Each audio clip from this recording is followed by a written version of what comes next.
Hi, hello, ನಮಸ್ತೆ, very good evening to everybody. ಎಲ್ಲರಿಗೂ ಶುಭ ಸಾಯಂಕಾಲ. ಓಕೆ, ಆಸ್ ಐ ಸೆಡ್, ನಾವು this is the third class. ಇದು ನಮ್ದು ಮೂರನೇ ಕ್ಲಾಸ್. ಕ್ವಶನ್ ಪೇಪರ್ ನಾವು ಅನಾಲಿಸಿಸ್ ಮಾಡ್ಲಿಕ್ಕೆ ಪ್ರೀವಿಯಸ್ ಇಯರ್ದು, ರೈಟ್.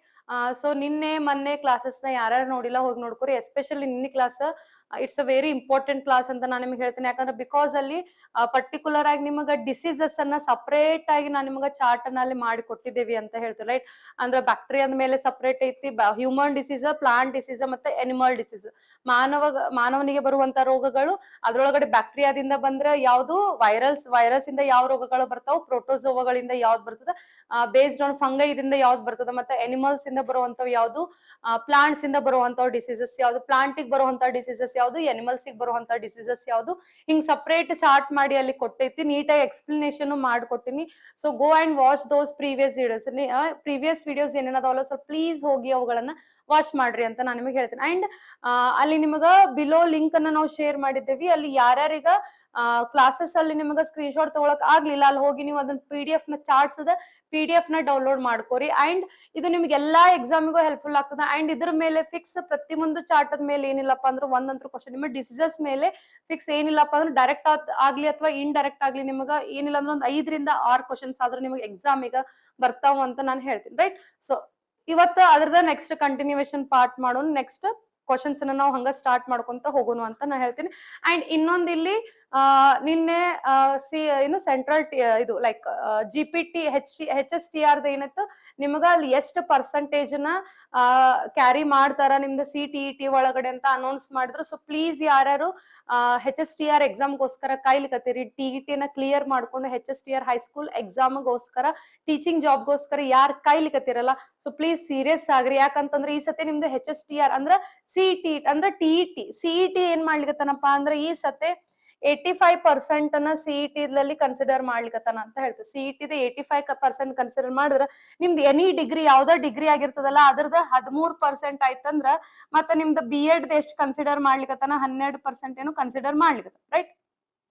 2% ನಿಮ್ದು ಕನ್ಸಿಡರ್ ಮಾಡ್ಲಿಕತ್ತಾನ. ಓಕೆ, ಅಂದ್ರೆ ಇಲ್ಲಿ ನಿಮ್ದು ಮೇನ್ CET ಮೇಲೆ 85% ಕನ್ಸಿಡರ್ ಮಾಡ್ಲಿಕತ್ತಾನ ಅಂತಂದ್ರೆ ಯಾರ್ಯಾವ್ದು ಡಿಗ್ರಿದ ಅಥವಾ B.Ed ಸ್ಕೋರ್ ಕಡಿಮೆ ಆಗಿದ್ರು ನಿಮ್ಗೆ ಇಲ್ಲಿ ಚಲೋ ಅವಕಾಶ ಸಿಕ್ಕದ, ಚಲೋ ಚಾನ್ಸ್ ಸಿಕ್ಕದ. 85% ಕನ್ಸಿಡರ್ ಮಾಡ್ಲಿಕತ್ತಾನ. ಸೊ ಪ್ಲೀಸ್ ಸೀರಿಯಸ್ ಆಗಿ ಓದ್ಕೋರಿ. ಆಲ್ಮೋಸ್ಟ್ ಆಲ್ ಪೇಪರ್ 1 ಪೇಪರ್ 2 ಸ್ವಲ್ಪ ನೀಟ್ ಆಗಿ ಪ್ರಿಪರೇಷನ್ ಸ್ಟಾರ್ಟ್ ಮಾಡ್ಕೋರಿ ನಿಮ್ದು ಪರ್ಟಿಕ್ಯುಲರ್ ಸಬ್ಜೆಕ್ಟ್ಸ್ ಮೇಲೆ. ಓಕೆ, ನಿಮ್ದು ಪರ್ಟಿಕ್ಯುಲರ್ ಸಬ್ಜೆಕ್ಟ್ಸ್ ಮೇಲೆ. ಅಂಡ್ ಸೆಂಟ್ರಲ್ TET ಎಕ್ಸಾಮ್ ಏನೈತಪ್ಪ ಅಂತಂದ್ರ ಸೆಪ್ಟೆಂಬರ್ ಒಳಗಡೆ ಸೆಂಟ್ರಲ್ TET ಎಕ್ಸಾಮ್ ಐತಿ. So central TET exams TET ಯಾರ್ಯಾರ್ದು ಕ್ವಾಲಿಫೈ ಆಗಿಲ್ಲ ಅವ್ರಿಗೆ ಇನ್ನೊಂದು best chances central TET exam ನ ಪ್ಲೀಸ್ ಕ್ವಾಲಿಫೈ ಮಾಡ್ಕೋರಿ.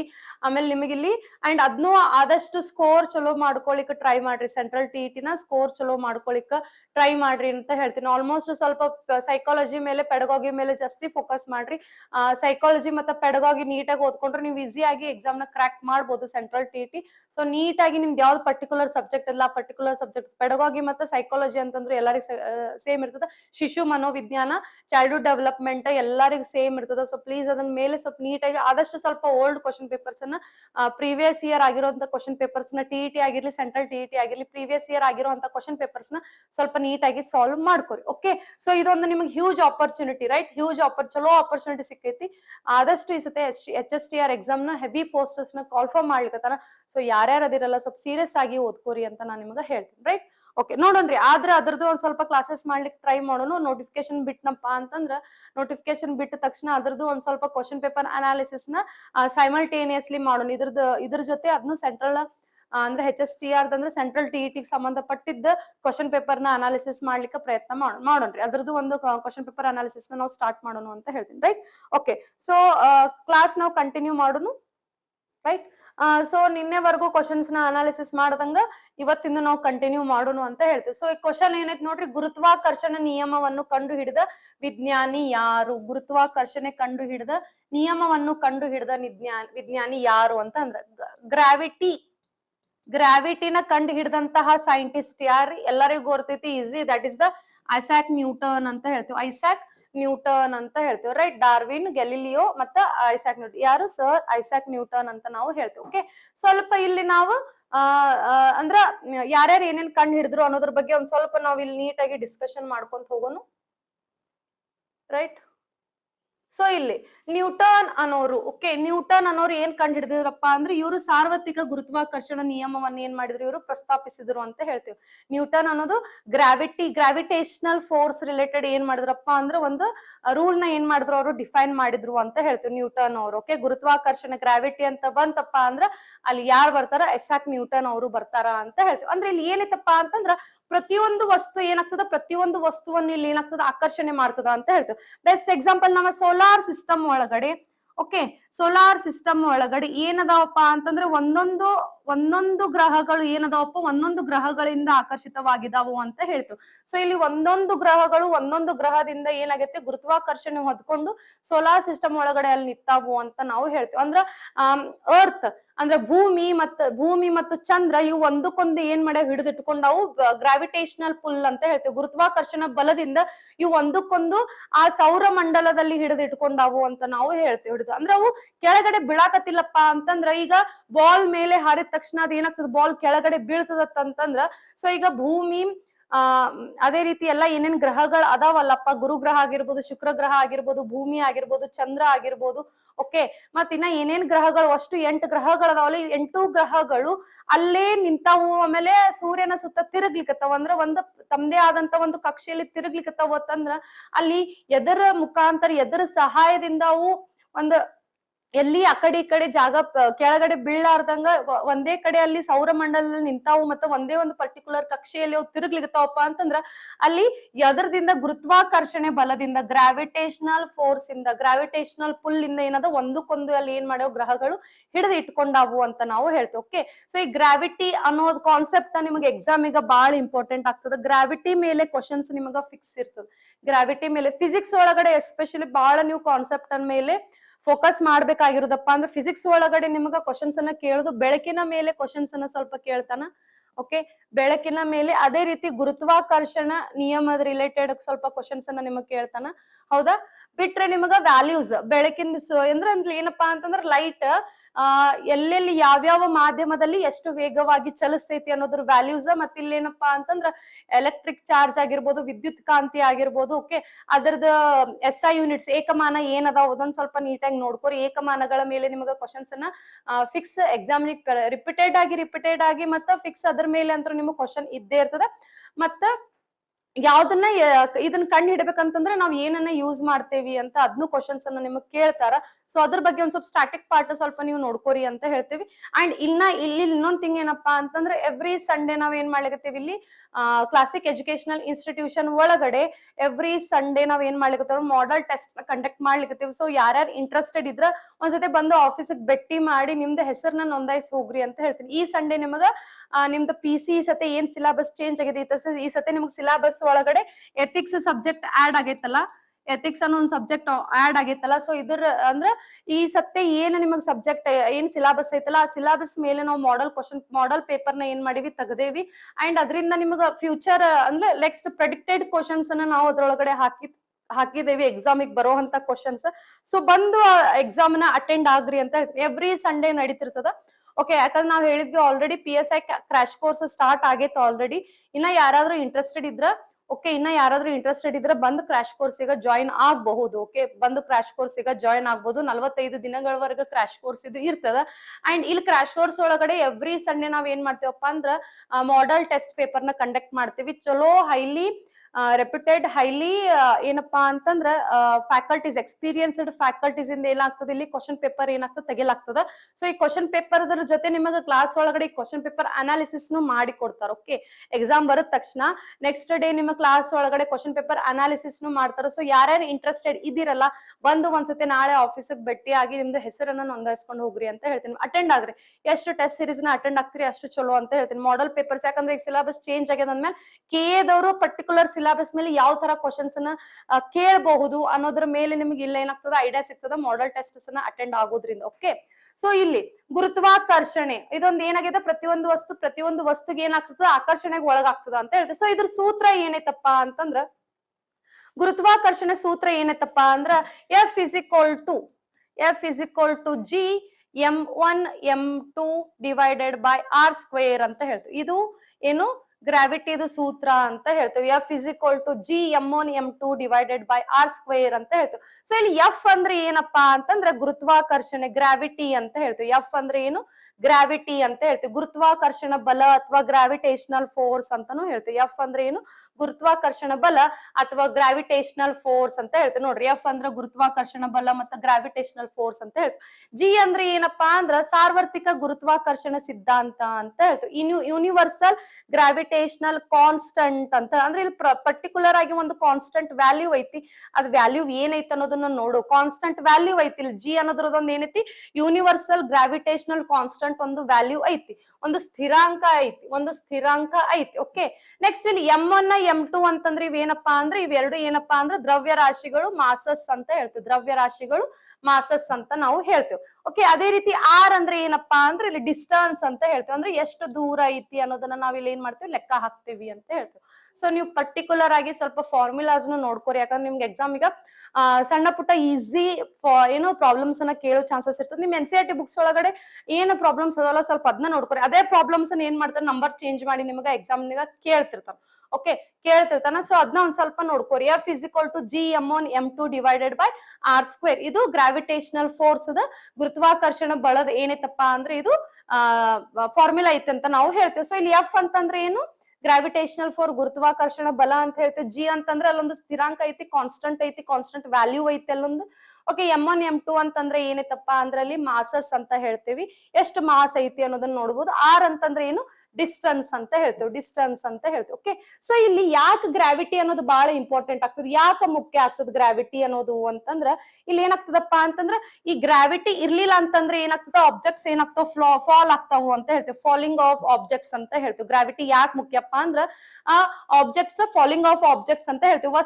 ವಸ್ತುಗಳ ಬೀಳುವಿಕೆಗೆ ಇಂಪಾರ್ಟೆಂಟ್ ಆಗ್ತದ. ಹೌದಾ? ವಸ್ತುಗಳ ಬೀಳುವಿಕೆಗೆ ಇಂಪಾರ್ಟೆಂಟ್ ಆಗ್ತದೆ. ಅದೇ ರೀತಿ ಗ್ರಹಗಳ ಚಲನೆಗೆ ಇಂಪಾರ್ಟೆಂಟ್ ಆಗ್ತದ. ಪ್ಲಾನೆಟರಿ ಮೋಷನ್ ಅಂತ ಹೇಳಿದ್ವಿ. ಪ್ಲಾನೆಟರಿ ಮೋಷನ್ ಅಂತ ಇಲ್ಲಿ ಹೇಳಿದ್ನಲ್ಲ ನಾ ನಿಮಗ, ಅಂದ್ರೆ ಒಂದಕ್ಕೊಂದು ಏನ್ ಮಾಡಿ ಹಿಡಿದಿಟ್ಕೊಂಡು ಅವ್ ಏನ್ ಮಾಡ್ಲಿಕ್ಕತ್ತಾವ? ಚಲಿಸ್ಲಿಕ್ಕತ್ತಾವು ಅಂತ ನಾವು ಹೇಳ್ತೀವಿ. ಅದೇ ರೀತಿ ಉಪಗ್ರಹಗಳ ಚಲನೆ, ಸೆಟಲೈಟ್ ಮೂವ್ಮೆಂಟ್ಸ್.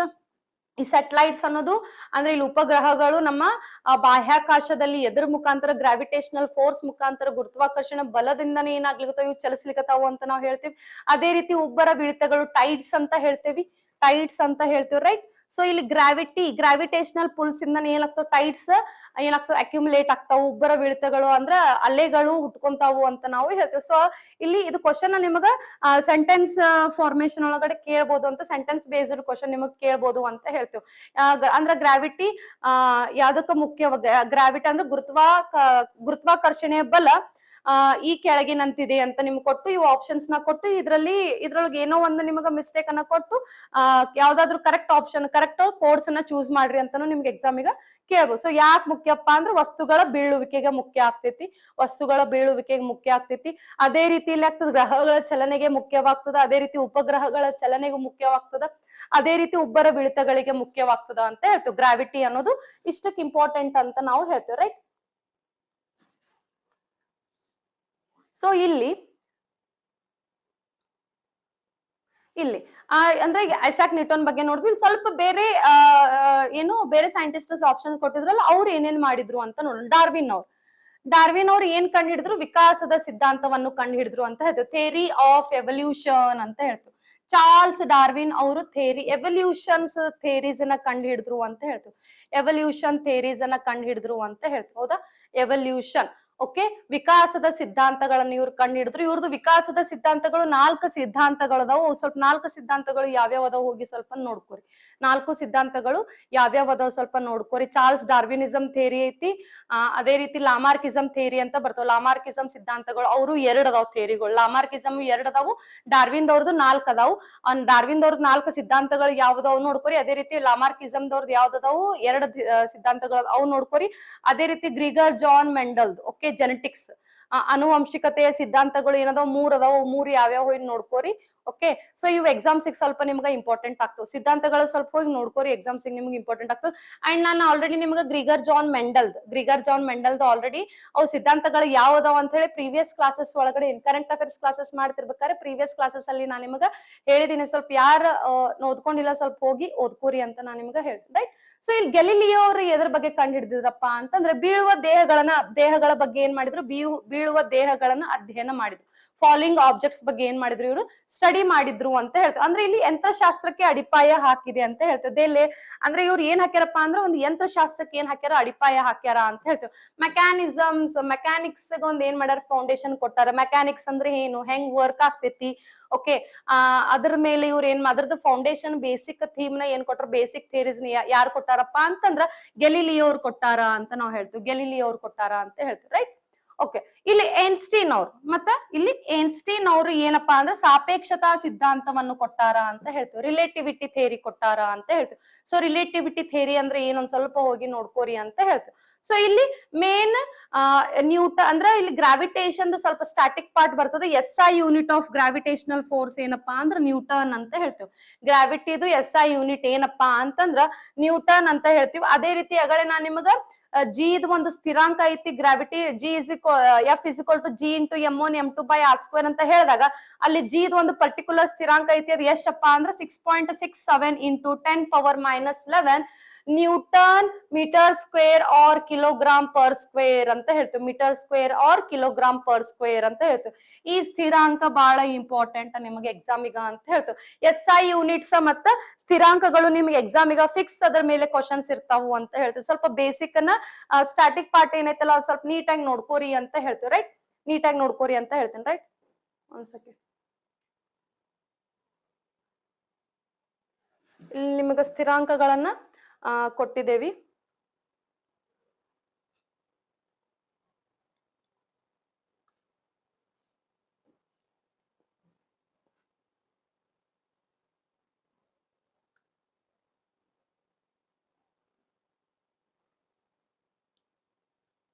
ನಿಮ್ಗೆ ಎಕ್ಸಾಮ್ಸಿಗೆ ಸ್ಥಿರಾಂಕಗಳದ್ದು ಒಂದು ಚಾರ್ಟ್ ಮಾಡಿದೀವಿ. ಆ ಸ್ಥಿರಾಂಕಗಳ ಚಾರ್ಟ್ ಸ್ವಲ್ಪ ನೀವು ನೀಟಾಗಿ ನೋಡ್ಕೋರಿ, ಓಕೆ.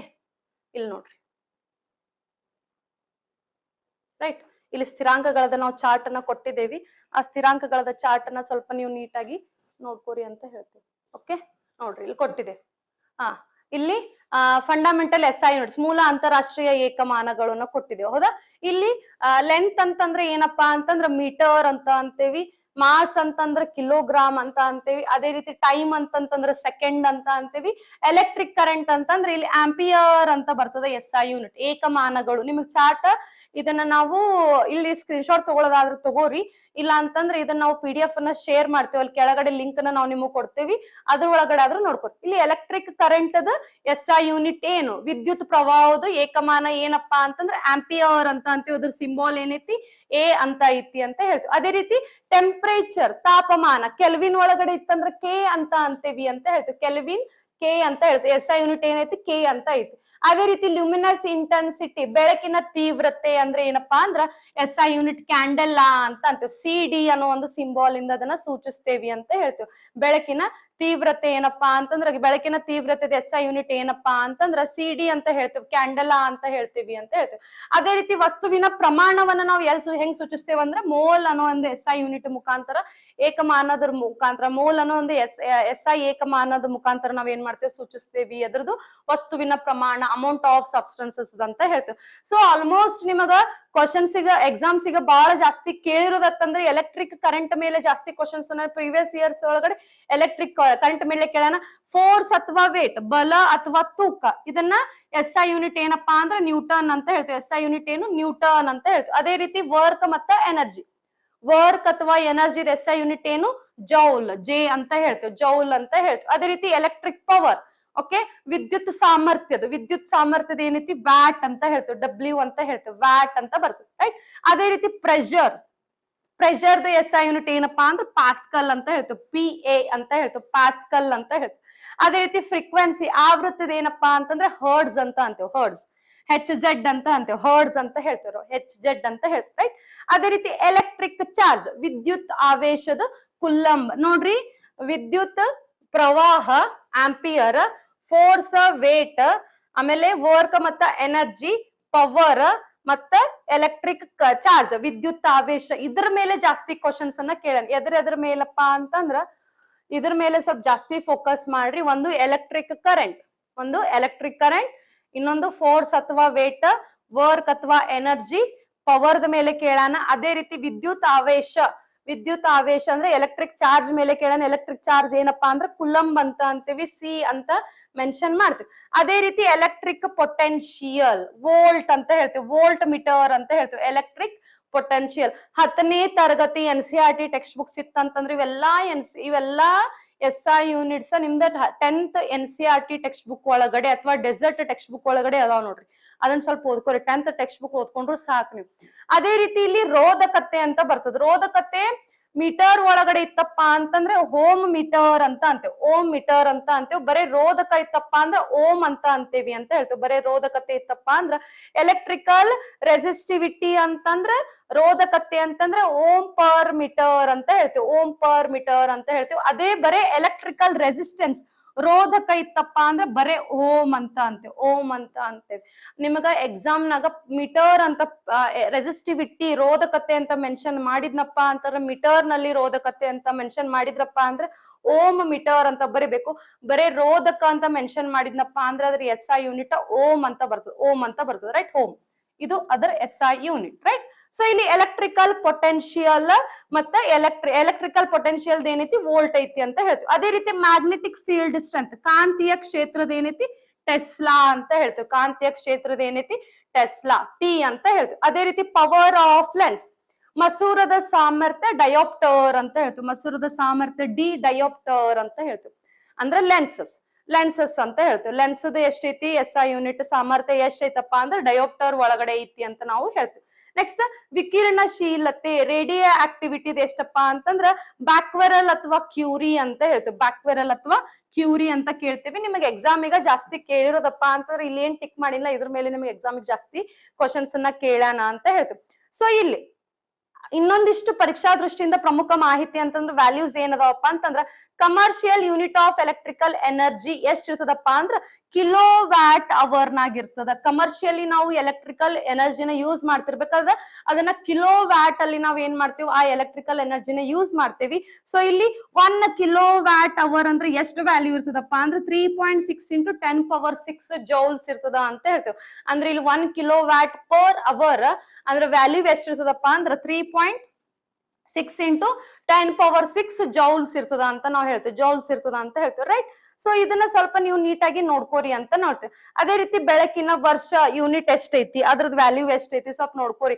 ಅದೇ ರೀತಿ ಸೌಂಡ್ ಇಂಟೆಸ್ಟಿನ್ ನಾವು ಎದರಿಂದ ಮೆಜರ್ ಮಾಡ್ತೇವಪ್ಪ ಅಂದ್ರ ಡೆಸಿಬಲ್ ಇಂದ ನಾವು ಮೆಜರ್ ಮಾಡ್ತೇವಿ ಅಂತ ಹೇಳ್ತೇವೆ. ಡೆಸಿಬಲ್ ಇಂದ ನಾವು ಏನ್ ಮಾಡ್ತೇವೆ, ಮೆಜರ್ ಮಾಡ್ತೇವಿ ಅಂತ ಹೇಳ್ತೇವೆ, ರೈಟ್. ಸೊ ಇವು ಸ್ವಲ್ಪ ನೀವು ಏನ್ ಮಾಡ್ರಿ ನೀಟಾಗಿ ನೋಡ್ಕೋರಿ ಅಂತ ಹೇಳ್ತೇವೆ. ಅದೇ ರೀತಿ ಇಲ್ಲೊಂದಿಷ್ಟು ನಾವು ವ್ಯಾಲ್ಯೂಸ್ ಅನ್ನ ನಿಮಗ ಕೊಟ್ಟೇವಿ, ಎಕ್ಸಾಮಿಗೆ ಇಂಪಾರ್ಟೆಂಟ್ ಆಗೋದು. SI ಯೂನಿಟ್ಸ್ ಜೊತೆ ನಾನು ನಿಮಗೆ ವ್ಯಾಲ್ಯೂಸ್ ಅನ್ನ ಇಲ್ಲಿ ಚಾರ್ಟ್ ಕೊಟ್ಟಿದ್ದೀನಿ. ಸೊ ಇದು ವ್ಯಾಲ್ಯೂಸ್ ಚಾರ್ಟ್ ಸ್ವಲ್ಪ ನೀಟಾಗಿ ಸ್ಕ್ರೀನ್ ಶಾಟ್ ಅವರೇ ಹೊಡ್ಕೋರಿ, ಅಥವಾ ನಿಮಗ PDF ನ ಶೇರ್ ಮಾಡ್ತೀವಿ, ಅಲ್ಲಾದ್ರೂ ನೀವು ಸೇವ್ ಮಾಡ್ಕೊಂಡು ಸ್ವಲ್ಪ ಎಕ್ಸಾಮ್ ಹಿಂದಿನ ಡೇ ಎಕ್ಸಾಮ್ ನಾಳೆ ಐತಪ್ಪ ಅಂತಂದ್ರ ಸ್ವಲ್ಪ ಹಿಂದಿನ ದಿವಸ ಇದನ್ನ ಸ್ವಲ್ಪ ಏನ್ ಮಾಡ್ರಿ ಕಣ್ ಹಾಯಿಸ್ರಿ. ಅಂದ್ರೆ ಇದ್ರ ಮೇಲೆ ನಿಮಗೆ ಫಿಕ್ಸ್ ಕ್ವಶನ್ಸ್ ಅಂತೂ ಬರ್ತಾವ್ರಿ, ಪಕ್ಕಾ ಕ್ವಶನ್ಸ್ ಬರ್ತದೆ ಇದ್ರ ಮೇಲೆ. ಓಕೆ, ನಾನ್ ನಿಮಗೆ ಏನೇನ್ ಚಾರ್ಟ್ಸ್ ಕೊಟ್ಟಿನಲ್ಲ ಆ ಚಾರ್ಟ್ಸ್ ಒಳಗಡೆಯಿಂದ ನಿಮಗೆ ಎಕ್ಸಾಮ್ ಈಗ 1 ಇಲ್ಲ 2 ಕ್ವಶನ್ಸ್ ಅಂತೂ ಫಿಕ್ಸ್, ಒಂದೊಂದು ಚಾರ್ಟ್ ಇಂದ 1 ಇಲ್ಲ 2 ಕ್ವಶನ್ ಅಂತೂ ಫಿಕ್ಸ್ ಬರ್ತಾವ.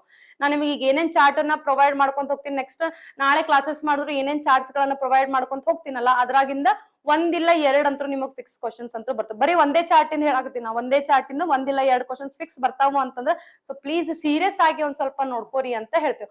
ಓಕೆ, ಇಲ್ಲಿ ಸ್ವಲ್ಪ ಇಂಪಾರ್ಟೆಂಟ್ ವ್ಯಾಲ್ಯೂಸ್ ಮತ್ತೆ ಕಾನ್ಸ್ಟೆಂಟ್ಸ್ ಅನ್ನ ನೋಡೋಣ. Speed of light in vacuum, speed of light in vacuum ಬೆಳಕಿನ ವೇಗ, ಒಂದು ಮಾಧ್ಯಮದಲ್ಲಿ ಬೆಳಕಿನ ವೇಗ ಎಷ್ಟಿರ್ತದಪ್ಪ ಅಂದ್ರೆ 3 into 10⁸ ಮೀಟರ್ ಪರ್ ಸೆಕೆಂಡ್ ಇರ್ತದ ಅಂತ ಹೇಳ್ತೇವೆ.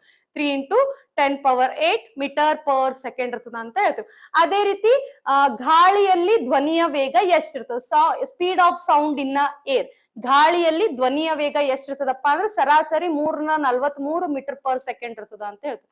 343 ಮೀಟರ್ ಪರ್ ಸೆಕೆಂಡ್ ಇರ್ತದ ಅಂತ ಹೇಳ್ತೇವೆ. 343 ಮೀಟರ್ ಪರ್ ಸೆಕೆಂಡಿಗೆ 343 ಮೀಟರ್ ಅದ ಏನ್ ಮಾಡ್ತದ ಗಾಳಿಯಲ್ಲಿ ಧ್ವನಿ ಏನಾಗ್ತದ ಚಲಿಸ್ತದ ಅಂತ ನಾವು ಹೇಳ್ತೇವೆ, ರೈಟ್. ಅದೇ ರೀತಿ ಎಕ್ಸಲರೇಷನ್ ಡ್ಯೂ ಟು ಗ್ರಾವಿಟಿ, ಗುರುತ್ವಾಕರ್ಷಣೆ ಎಷ್ಟೈತಪ್ಪ ಅಂತಂದ್ರ 9.8 ಮೀಟರ್ ಪರ್ ಸೆಕೆಂಡ್ ಐತಿ ಅಂತ ಹೇಳ್ತೀವಿ. ಎಕ್ಸಲರೇಷನ್ ಗುರುತ್ವಾಕರ್ಷಣೆದ ಏನೈತಪ್ಪ ಅಂತಂದ್ರ 9.8 ಮೀಟರ್ ಪರ್ ಸೆಕೆಂಡ್ ಅಂತ ಹೇಳ್ತೀವಿ. ಅದೇ ರೀತಿ ಯೂನಿವರ್ಸಲ್ ಗ್ರಾವಿಟೇಷನ್ ಕಾನ್ಸ್ಟೆಂಟ್ ಎಷ್ಟೈತಪ್ಪ ಅಂದ್ರೆ G ದ ವ್ಯಾಲ್ಯೂ ಎಷ್ಟೈತಪ್ಪ ಅಂದ್ರೆ 6.67 into 10⁻⁻11 ನ್ಯೂಟನ್ ಮೀಟರ್ ಸ್ಕ್ವೇರ್ ಅಥವಾ ಪರ್ ಕೆಜಿ ಸ್ಕ್ವೇರ್ ಅಂತ ಹೇಳ್ತೀವಿ. Newton metre square or KG square ಅಂತ ನಾವು ಹೇಳ್ತೀವಿ, ರೈಟ್. ಸೊ ಅದೇ ರೀತಿ ಎಸ್ಕೇಪ್ ವೆಲಾಸಿಟಿ ಆಫ್ ಅರ್ತ್, ಭೂಮಿದ ವೇಗ, ಭೂಮಿಯಿಂದ ಅರ್ತ್ ಹೆಂಗ ಎಸ್ಕೇಪ್ ಆಗ್ತದಲ್ಲ, ಸೊ ಅಂದ್ರೆ ಇಲ್ಲಿ ಎಸ್ಕೇಪ್ ವೆಲಾಸಿಟಿ ಆಫ್ ಅರ್ತ್ ಅಂತಂದ್ರೆ ಅರ್ತ್ ದಿಂದ ವೆಲಾಸಿಟಿ ಎಷ್ಟು ಸ್ಪೀಡ್ ಒಳಗಡೆ ಎಸ್ಕೇಪ್ ಆಗ್ತದ ಅಂತಂದ್ರೆ 11.2 ಕಿಲೋಮೀಟರ್ ಪರ್ ಸೆಕೆಂಡ್ ಅಲ್ಲಿ ಏನಾಗ್ತದೆ ಎಸ್ಕೇಪ್ ಆಗ್ತದ ಅಂತ ನಾವು ಹೇಳ್ತೀವಿ, ರೈಟ್. ಅದೇ ರೀತಿ ಅಬ್ಸಲ್ಯೂಟ್ ಜೀರೋ ಟೆಂಪರೇಚರ್ ಎಷ್ಟೈತಿ, ಪರಮ ಶೂನ್ಯದ ವ್ಯಾಲ್ಯೂ ಎಷ್ಟೈತಪ್ಪ ಅಂದ್ರೆ -273.15 ಡಿಗ್ರಿ ಸೆಲ್ಸಿಯಸ್ ಆರ್ 0 ಕೆಲ್ವಿನ್ ಅಂತ ಹೇಳ್ತೀವಿ, ಆರ್ 0 ಕೆಲ್ವಿನ್ ಅಂತ. ಸೆಲ್ಸಿಯಸ್ ಅಲ್ಲಂದ್ರೆ -273.15 ಡಿಗ್ರಿ ಸೆಲ್ಸಿಯಸ್, ಕೆಲ್ವಿನ್ ಅಲ್ಲ ಅಂತಂದ್ರೆ ಶೂನ್ಯ ಕೆಲ್ವಿನ್ ಅಂತ ನಾವು ಹೇಳ್ತೀವಿ, ಶೂನ್ಯ ಕೆಲ್ವಿನ್ ಅಂತ ಹೇಳ್ತೀವಿ. ಇಲ್ಲಿ ಅವಗ್ಯಾಡ್ರೋಸ್ ನಂಬರ್ ನೋಡ್ರಿ, ಇದು ಅಂದ್ರೆ ಇಷ್ಟು ಇಂಪಾರ್ಟೆಂಟ್ ಐತಲ್ಲ, ಅವಗ್ಯಾಡ್ರೋಸ್ ನಂಬರ್ ಬಹಳ ಸತಿ ಇದು ಎಕ್ಸಾಮ್ ಈಗ ಕೇಳಿದಾನ. ಅವಗ್ಯಾಡ್ರೋಸ್ ನಂಬರ್ ಎಷ್ಟೈತಿ 6.022 ಇಂಟು 10^23 ಮೋಲ್ ಇನ್ವರ್ಸ್ 1 ಅಂತ ಹೇಳ್ತೀವಿ, ಮೋಲ್ ಪರ್ 1 ಅಂತ ಹೇಳ್ತೀವಿ, ರೈಟ್. ಸೊ ನೆಕ್ಸ್ಟ್ ಇಲ್ಲಿ ಮತ್ತ ಇಲ್ಲಿ ಸ್ವಲ್ಪ ಹ್ಯೂಮನ್ ಬಾಡಿ ರಿಲೇಟೆಡ್ ನಿಮ್ಗೆ ಎಕ್ಸಾಮ್ಸ್ ಈಗ ಕೇಳಿದ ಬಯಾಲಜಿ ಪ್ರಕಾರ ಒಂದಿಷ್ಟು ಕಾನ್ಸ್ಟೆಂಟ್ ವ್ಯಾಲ್ಯೂಸ್ ಅದಾವ. ಅಂದ್ರೆ ಇಲ್ಲಿ ನಾರ್ಮಲ್ ಹ್ಯೂಮನ್ ಬಾಡಿ ಟೆಂಪರೇಚರ್ ಎಷ್ಟಿರ್ತದಪ್ಪ ಅಂತಂದ್ರ 37 ಡಿಗ್ರಿ ಸೆಲ್ಸಿಯಸ್ ಅಂತಂದ್ರೆ 37 ಡಿಗ್ರಿ ಸೆಲ್ಸಿಯಸ್ ಒಳಗಡೆ ಇರ್ತದ. ಫ್ಯಾರನ್ ಹೀಟ್ ಅಂತಂದ್ರೆ 98.6 ಡಿಗ್ರಿ ಫ್ಯಾರನ್ ಹೀಟ್ ಒಳಗಡೆ ಇರ್ತದ. ಮಾನವನ ದೇಹದ ತಾಪಮಾನ ನಾರ್ಮಲಿ ಎಷ್ಟಿರ್ತದಪ್ಪ ಅಂದ್ರೆ 37 ಡಿಗ್ರಿ ಸೆಲ್ಸಿಯಸ್ ಒಳಗಡೆ ಇರ್ತದ ಅಂತ ಹೇಳ್ತೀವಿ. ಅದೇ ರೀತಿ ರಕ್ತದೊತ್ತಡ ಎಷ್ಟಿರ್ತದೆ, ನಾರ್ಮಲ್ ಬ್ಲಡ್ ಪ್ರೆಷರ್ ಎಷ್ಟಪ್ಪ ಅಂತಂದ್ರೆ 120/80 ಮಿಲಿಮೀಟರ್ ಪರ್ ಮಿಲಿಮೀಟರ್ ಹಿಮೋಗ್ಲೋಬಿನ್ ಅಂತ ಹೇಳ್ತೇವೆ. ರಕ್ತದ ಒತ್ತಡ ಎಷ್ಟಿರ್ತದ 120/80 ಮಿಲಿಮೀಟರ್ ಹಿಮೋಗ್ಲೋಬಿನ್ ಇರ್ತದ ಅಂತ ಹೇಳ್ತೇವೆ.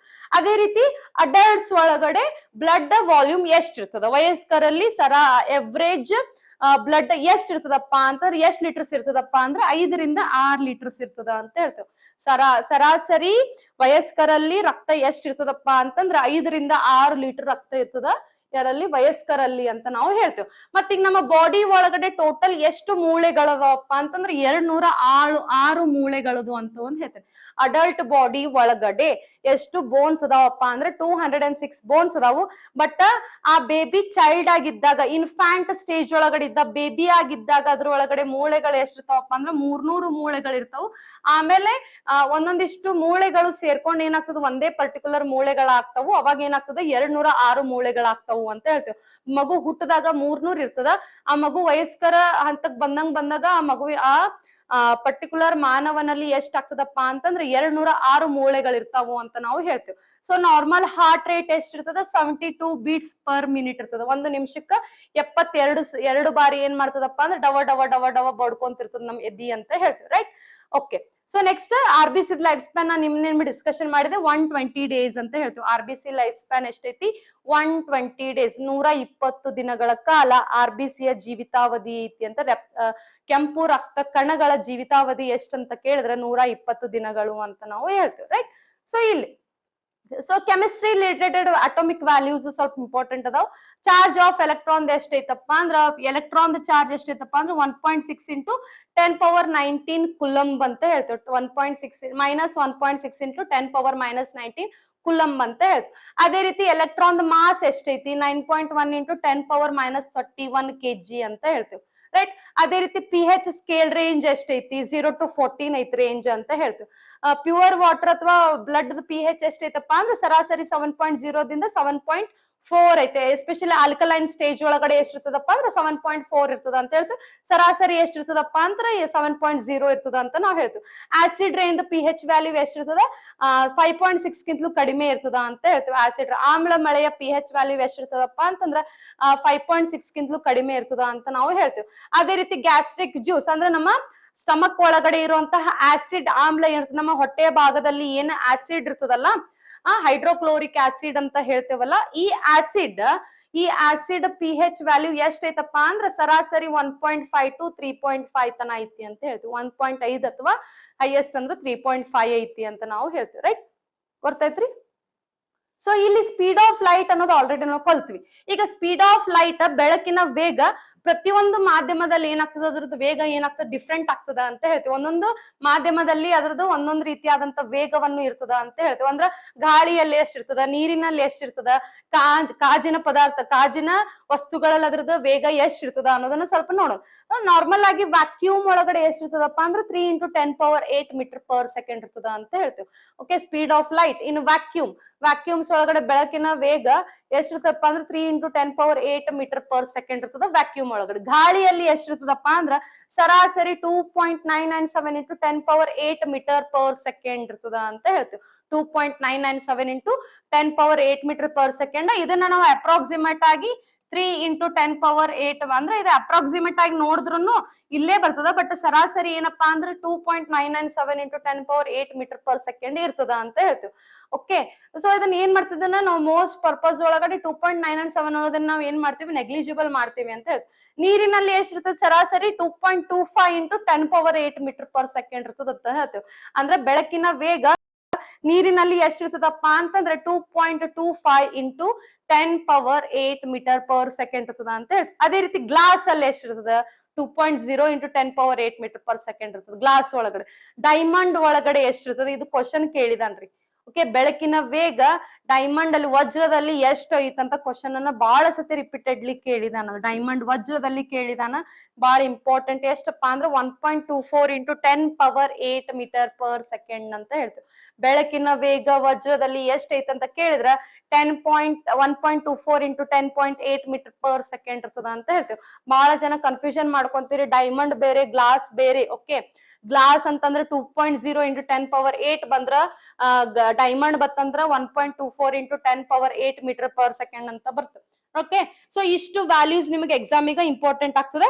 ಅಂಡ್ ಇನ್ನೊಂದ್ ಏನಪ್ಪಾ ಅಂತಂದ್ರೆ 1 ಹಾರ್ಸ್ ಪವರ್ ಎಷ್ಟಪ್ಪಾ ಅಂತಂದ್ರೆ 746 ವ್ಯಾಟ್ಸ್ ಇರ್ತದೆ. 1 ಹಾರ್ಸ್ ಪವರ್ 1 HP ಅಂತಂದ್ರೆ ಎಷ್ಟು ವ್ಯಾಟ್ ಇರ್ತದ, 746 ವ್ಯಾಟ್ಸ್ ಇರ್ತದ ಅಂತ ಹೇಳ್ತೀವಿ. ಅಂದ್ರೆ ಬೆಳಕಿನ ವರ್ಷ ಎಷ್ಟೈತಿ, 1 ಲೈಟ್ ಇಯರ್ ಅಂತಂದ್ರ 9.46 × 10⁻12 ಕಿಲೋಮೀಟರ್ ಅಂತ ಹೇಳ್ತೇವೆ. 9.46 × 10⁻12 ಕಿಲೋಮೀಟರ್ ಅಂತ ಹೇಳ್ತೇವೆ. ಬೆಳಕಿನ ವರ್ಷ ಅದ್ರದ್ದು ವ್ಯಾಲ್ಯೂ ಎಷ್ಟೈತಿ ನೋಡ್ಕೋರಿ ಅಂತ ಹೇಳ್ತೇವೆ. ಅದೇ ರೀತಿ 1 ನಾಟಿಕಲ್ ಮೈಲ್ ಅಂದ್ರೆ ಎಷ್ಟು ಅಂತಂದ್ರ 1.852 ಕಿಲೋಮೀಟರ್ ಅಂತ ಹೇಳ್ತೇವೆ. 1 ನಾಟಿಕಲ್ ಮೈಲ್ ಅಂದ್ರೆ ಎಷ್ಟು ಕಿಲೋಮೀಟರ್, 1.852 ಕಿಲೋಮೀಟರ್ ಅಂತ ಹೇಳ್ತೀವಿ. ಅದೇ ರೀತಿ 1 ಬ್ಯಾರಲ್ ಆಫ್ ಆಯಿಲ್ ಅಂದ್ರೆ ಅಲ್ಲಿ ಎಷ್ಟು ಲೀಟರ್ಸ್ ಇರ್ತದೆ, ಸರಾಸರಿ 159 ಲೀಟರ್ ಇರ್ತದ. 1 ಬ್ಯಾರಲ್ ಆಫ್ ಆಯಿಲ್ ಅಂತಂದ್ರ ಒಂದು ಬ್ಯಾರಲ್ ಒಳಗಡೆ ಆಯಿಲ್ ಎಷ್ಟ್ ಲೀಟರ್ ಇರ್ತದಪ್ಪ ಅಂದ್ರೆ 159 ಲೀಟರ್ ಇರ್ತದ. ನಾ ಇಲ್ಲಿ ಏನೋ ಹೊಸ ತಂದಿಲ್ರಿ, ನಿಮ್ಮ ಪ್ರೀವಿಯಸ್ ಎಕ್ಸಾಮ್ ದಾಗ ಇವು ಆಗಿರೋ ಕ್ವಶನ್ಸ್ ಅನ್ನ ತಂದಿನಿ. ಇವು ನಿಮ್ ಪ್ರೀವಿಯಸ್ ಎಕ್ಸಾಮ್ಸ್ ಒಳಗಡೆ KA ಡಿಪಾರ್ಟ್ಮೆಂಟ್ ದವ್ರು ನಡೆಸಿರೋ ಅಂತಹ ಪ್ರೀವಿಯಸ್ ಎಕ್ಸಾಮ್ಸ್ ಒಳಗಡೆ ಎಷ್ಟು ಪ್ರತಿಯೊಂದು ವರ್ಷದಾಗ ಏನಿಲ್ಲ ಅಂತಂದ್ರೆ ಒಂದು ಇದ್ರ ಮೇಲಿನ ಎರಡೆರಡು ಆದ್ರೂ ಕ್ವಶನ್ ಅನ್ನ ಕೇಳಿದಾನ.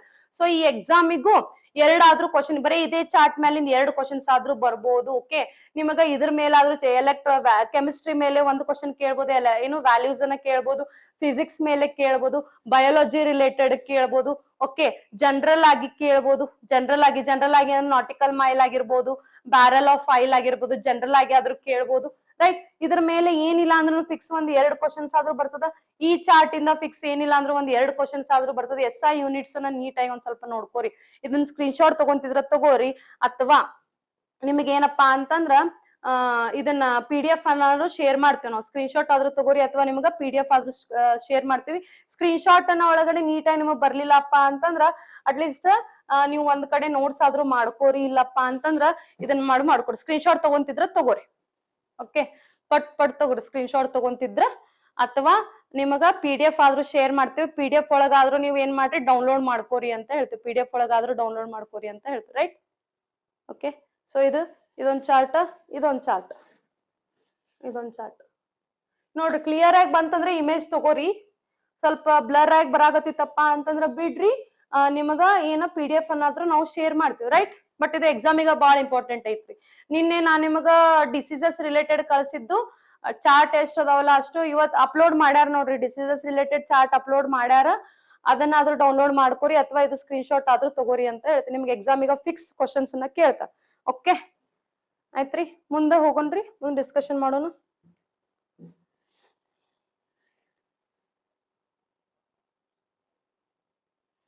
ನೆಕ್ಸ್ಟ್ ಕ್ವಶನ್ ಡಿಸ್ಕಷನ್ ಮಾಡೋಣ.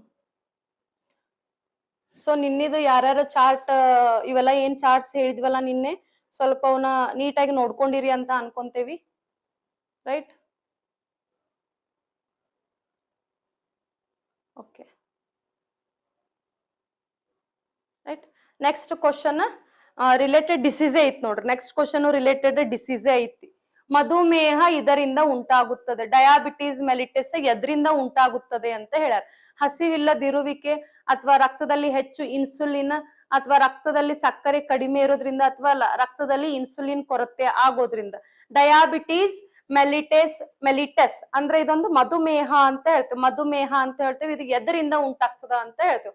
ಅಂದ್ರೆ ಮಧುಮೇಹ ಅನ್ನೋದು ಏನಾಗ್ತದಪ್ಪ ಅಂತಂದ್ರ, ಮಧುಮೇಹ ಏನು ಫಸ್ಟ್ ಆಫ್ ಆಲ್ ಅಂತಂದ್ರೆ ನೋಡೋಣ. ಮಧುಮೇಹ ಅಂದ್ರೆ ಏನಪ್ಪಾ ಅಂದ್ರೆ ದೇಹದಲ್ಲಿ ಗ್ಲೂಕೋಸ್ ಚಯಾಪಚಯ ಆಗುವಂತಹ ಕ್ರಿಯೆ ಅಂತ ಹೇಳ್ತೇವೆ, ನಡೆಯುವಂತ ಅಂದ್ರೆ ನಮ್ಮ ದೇಹದಲ್ಲಿ ಗ್ಲೂಕೋಸ್ ಮೆಟಾಬಾಲಿಸಮ್ ಹೆಂಗ್ ಆಗ್ತದಲ್ಲ ಅದರದ್ದು ಕ್ರಿಯೆಗೆ ನಾವ್ ಏನಂತೇವಪ್ಪ ಅಂತಂದ್ರ ಮಧುಮೇಹ ಅಂತ ಅಂತೇವೆ. ಮಧುಮೇಹ ಅಂತ ಇಲ್ಲಿ ಗ್ಲೂಕೋಸ್ ಅಂತ ಬಂತಂದ್ರ ಗ್ಲೂಕೋಸ್, ಇಲ್ಲಿ ಗ್ಲೂಕೋಸ್ ಏನಾಗ್ತದಪ್ಪ ಅಂತಂದ್ರೆ ನಮ್ಮ ದೇಹದ ಒಳಗಡೆ ಬ್ರೇಕ್ ಡೌನ್ ಆಗ್ತಿರ್ತದ. ಸೊ ಇಲ್ಲಿ ಬ್ರೇಕ್ ಡೌನ್ ಆಗ್ಬೇಕಂತಂದ್ರೆ ಇಲ್ಲಿ 3 ವೆರೈಟೀಸ್, 3 ವೆರೈಟಿಗಳು ಬರ್ತಾವ. ಗ್ಲೂಕೋಸ್ ಅಂತಂದ್ರೆ ಏನು, C6H12O6 ಅಂತ ಹೇಳ್ತೀವಿ, ಹೌದಾ? O6 ಅಂತ ಹೇಳ್ತೀವಿ. ಈ ಗ್ಲೂಕೋಸ್ ಇದ್ದಿದ್ ಫಸ್ಟ್ ಏನಾಗಿ ವಿಭಜನೆಗೊಳ್ತದಪ್ಪ ಅಂತಂದ್ರೆ ಪೈರುವೇಟ್ ಆಗಿ ವಿಭಜನೆಗೊಳ್ತದ ಅಂತ ಹೇಳ್ತೇವೆ. ಪೈರುವೇಟ್ ಗಳಾಗಿ ಇದೇನಾಗ್ತದ, ವಿಭಜನೆಗೊಳ್ತದ ಅಂತ ಹೇಳ್ತೇವೆ. ಗ್ಲೂಕೋಸ್ ಅನ್ನೋದು ಪೈರುವೇಟ್ ಆಗಿ ವಿಭಜನೆಗೊಳಗಾಗ್ತದ. ಈ ಪೈರುವೇಟ್ 3 ತರ ವಿಭಜನೆಗೊಳ್ತದ. ಈ ಪೈರುವೇಟ್ ಏನಾಗ್ತದ, 3 ತರ ವಿಭಜನೆಗೊಳ್ತದ ಅಂತ ಹೇಳ್ತೇವೆ. ಅಂದ್ರೆ ಇಲ್ಲಿ ಈ ಪೈರುವೇಟ್ ಅನ್ನೋದು, ಗ್ಲೂಕೋಸ್ ಅನ್ನೋದು ಸಂಬಂಧಪಟ್ಟಿದ್ದು ಎದ್ರ ಮೇಲೆ ಸಂಬಂಧಪಟ್ಟಿರ್ತದೆ ವಿಭಜನೆ ಅಂತಂದ್ರೆ ಆಕ್ಸಿಜನ್ ಮೇಲೆ ಸಂಬಂಧಪಟ್ಟಿದ್ದು ಅಂತ ಹೇಳ್ತೀವಿ. ಆಕ್ಸಿಜನ್ ಮೇಲೆ ಅಂದ್ರೆ ಆಕ್ಸಿಜನ್ ಇದ್ದಾಗ ಏನಾಗಿ ಬ್ರೇಕ್ ಡೌನ್ ಆಗ್ತದ, ಆಕ್ಸಿಜನ್ ಕಡಿಮೆ ಇದ್ರೆ ಏನಾಗಿ ಬ್ರೇಕ್ ಡೌನ್ ಆಗ್ತದ, ಆಕ್ಸಿಜನ್ ಇಲ್ದೇ ಇದ್ರೆ ಏನಾಗಿ ಬ್ರೇಕ್ ಡೌನ್ ಆಗ್ತದ ಅಂತ ಹೇಳಿ.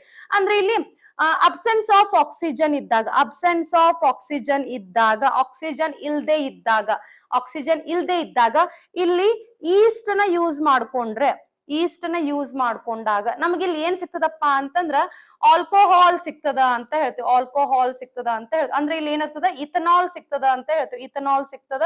ಮತ್ತೆ ನಮಗೆ ಏನ್ ಸಿಗ್ತದಪ್ಪ ಅಂದ್ರೆ ಎನರ್ಜಿ ಸಿಗ್ತದೆ. ಏನೇ ಆಗ್ಲಿ ನಮ್ಮ ಬಾಡಿ ಶರೀರದ ಒಳಗಡೆ ಏನೇ ಬ್ರೇಕ್ ಡೌನ್ ಆಗ್ಲಿ ನಮ್ಗೆ ಏನ್ ಸಿಗ್ತದಪ್ಪ ಅಂತಂದ್ರ ಶಕ್ತಿ ಅಂತೂ ಸಿಗ್ತದ. ಸೊ ಇಲ್ಲಿ ಆಕ್ಸಿಜನ್ ಇರ್ಲಾರ್ದಾಗ, ಪೈರುವೇಟ್ ಆಕ್ಸಿಜನ್ ಇರ್ಲಾರ್ದಾಗ ಈಸ್ಟ್ ಜೊತೆ ಒಳಗೊಂಡಾಗ ನಮಗೇನು ಇಥನಾಲ್ ಆಗಿ ಬ್ರೇಕ್ ಡೌನ್ ಆಗ್ತದ. ಅದ್ರ ಜೊತೆ ಏನ್ ಸಿಗ್ತದ, ನಮಗ ಎನರ್ಜಿ ಸಿಗ್ತದ ಅಂತ ಹೇಳ್ತೇವೆ. ಅಂದ್ರೆ ಇಥನಾಲ್ ಅನ್ನೋದು ಏನ್ ಬರ್ತದ, ಆಲ್ಕೋಹಾಲ್ ಗುಂಪಿನಲ್ಲಿ ಬರ್ತದ ಅಂತಂದ್ರೆ ನಮಗೆ ಇಲ್ಲಿ ಏನ್ ಸಿಗ್ತದ, ಆಲ್ಕೋಹಾಲ್ ಸಿಗ್ತದ ಅಂತ ಹೇಳ್ತೇವೆ. ಅಂದ್ರ ಈಸ್ಟ್ ಪೈರುವೇಟ್ ಅಂದ್ರೆ ಗ್ಲೂಕೋಸ್ ಪೈರುವೇಟ್ ಆಗಿ ವಿಭಜನೆಗೊಂಡಾಗ ಈ ಪೈರುವೇಟ್ ಆಕ್ಸಿಜನ್ ಇಲ್ದೇ ಇದ್ದಾಗ, ಅಬ್ಸೆನ್ಸ್ ಆಫ್ ಆಕ್ಸಿಜನ್ ಒಳಗಡೆ ಈಸ್ಟ್ ಜೊತೆ ಒಳಗೊಂಡು ನಮ್ಗೆ ಏನ್ ಸಿಗ್ತದೆ, ಇಥನಾಲ್ ಸಿಗ್ತದ ಅಂತ ಹೇಳ್ತೇವೆ. ಅದೇ ರೀತಿ ಆಕ್ಸಿಜನ್ ಕಡಿಮೆ ಇದ್ದಾಗ, ಲ್ಯಾಕ್ ಆಫ್ ಆಕ್ಸಿಜನ್ ಇದ್ದಾಗ, ಆಕ್ಸಿಜನ್ ಕಡಿಮೆ ಇದ್ದಾಗ ಇದು ಏನಾಗಿ ಫಾರ್ಮ್ ಆಗ್ತದಪ್ಪ ಅಂತಂದ್ರ ಲ್ಯಾಕ್ಟಿಕ್ ಆಸಿಡ್ ಆಗಿ ಫಾರ್ಮ್ ಆಗ್ತದ ಅಂತ ಹೇಳ್ತೀವಿ. ಲ್ಯಾಕ್ಟಿಕ್ ಆಸಿಡ್ ಆಗಿ ಫಾರ್ಮ್ ಆಗ್ತದ ಅಂತ ಹೇಳಿ, ಲ್ಯಾಕ್ಟಿಕ್ ಆಸಿಡ್ ಜೊತೆ ನಮ್ಗೆ ಏನ್ ಸಿಗ್ತದ, ಎನರ್ಜಿನೂ ಸಿಗ್ತದ ಅಂತ ಹೇಳ್ತೀವಿ. ಸೊ ಈ ಲ್ಯಾಕ್ಟಿಕ್ ಆಸಿಡ್ ಇಂದ ಏನಾಗ್ತದ, ನಮ್ಮ ಮಸಲ್ಸ್ ಗೆ ಏನ್ ಬರ್ತಾವ, ಕ್ರಾಂಪ್ಸ್ ಬರ್ತಾವು ಅಂತ ಹೇಳ್ತೀವಿ. ಮಸಲ್ ಕ್ರಾಂಪ್ಸ್ ಅಂತ ಹೇಳ್ತೀವಿ, ಹೌದಾ? ಅಂದ್ರ ಮಸಲ್ಸ್ ಏನಾಗ್ತದೆ, ಹಿಡ್ಕೊಂತಾವು ಅಂತ ಹೇಳ್ತೀವಿ. ಮಸಲ್ಸ್ ಏನಾಗ್ತಾವು, ಹಿಡ್ಕೊಂತಾವು ಅಂತ ಹೇಳ್ತೀವಿ. ಅಂದ್ರೆ ಹೌದಾ, ಕಾಲಿನ ಮಸಲ್ಸ್ ಸ್ನಾಯುಗಳು ಏನಾಗ್ತಾವಪ್ಪ ಅಂದ್ರೆ ಹಿಂಗ್ ಹಿಡ್ಕೊಂಡ್ ಬಿಡ್ತಾವ, ಬ್ಯಾನ್ ಆಗ್ಲಿಕ್ಕೆ ಸ್ಟಾರ್ಟ್. ಅಂದ್ರೆ ಅಲ್ಲಿ ಏನಾಗ್ತದ, ಲ್ಯಾಕ್ಟಿಕ್ ಆಸಿಡ್ ಫಾರ್ಮ್ ಆಗಿರ್ತದ ಅಂತ ಹೇಳ್ತೀವಿ. ಅಂದ್ರೆ ಆಕ್ಸಿಜನ್ ಕಡಿಮೆ ಇದ್ದಾಗ ನಮ್ಮ ದೇಹದ ಸ್ನಾಯುಗಳಲ್ಲಿ ಏನಾಗ್ತದಪ್ಪ ಅಂದ್ರೆ ಲ್ಯಾಕ್ಟಿಕ್ ಆಸಿಡ್ ಫಾರ್ಮ್ ಆಗ್ತದ ಅಂತ ನೋಡಿ, ಲ್ಯಾಕ್ಟಿಕ್ ಆಮ್ಲ ಫಾರ್ಮ್ ಆಗ್ತದ ಅಂತ ಹೇಳ್ತೀವಿ. ಯಾವ್ದು, ಪೈರುವೇಟ್ ಆಕ್ಸಿಜನ್ ಇಲ್ದೇ ಇದ್ದಿರ್ಬೇಕಾದ್ರೆ ನಮ್ಮ ದೇಹದ ಸ್ನಾಯುಗಳಲ್ಲಿ ಲ್ಯಾಕ್ಟಿಕ್ ಆಮ್ಲವಾಗಿ ವಿಭಜನೆಗೊಳಗಾಗ್ತದ ಅಂತ ನಾವು ಹೇಳ್ತೀವಿ, ರೈಟ್?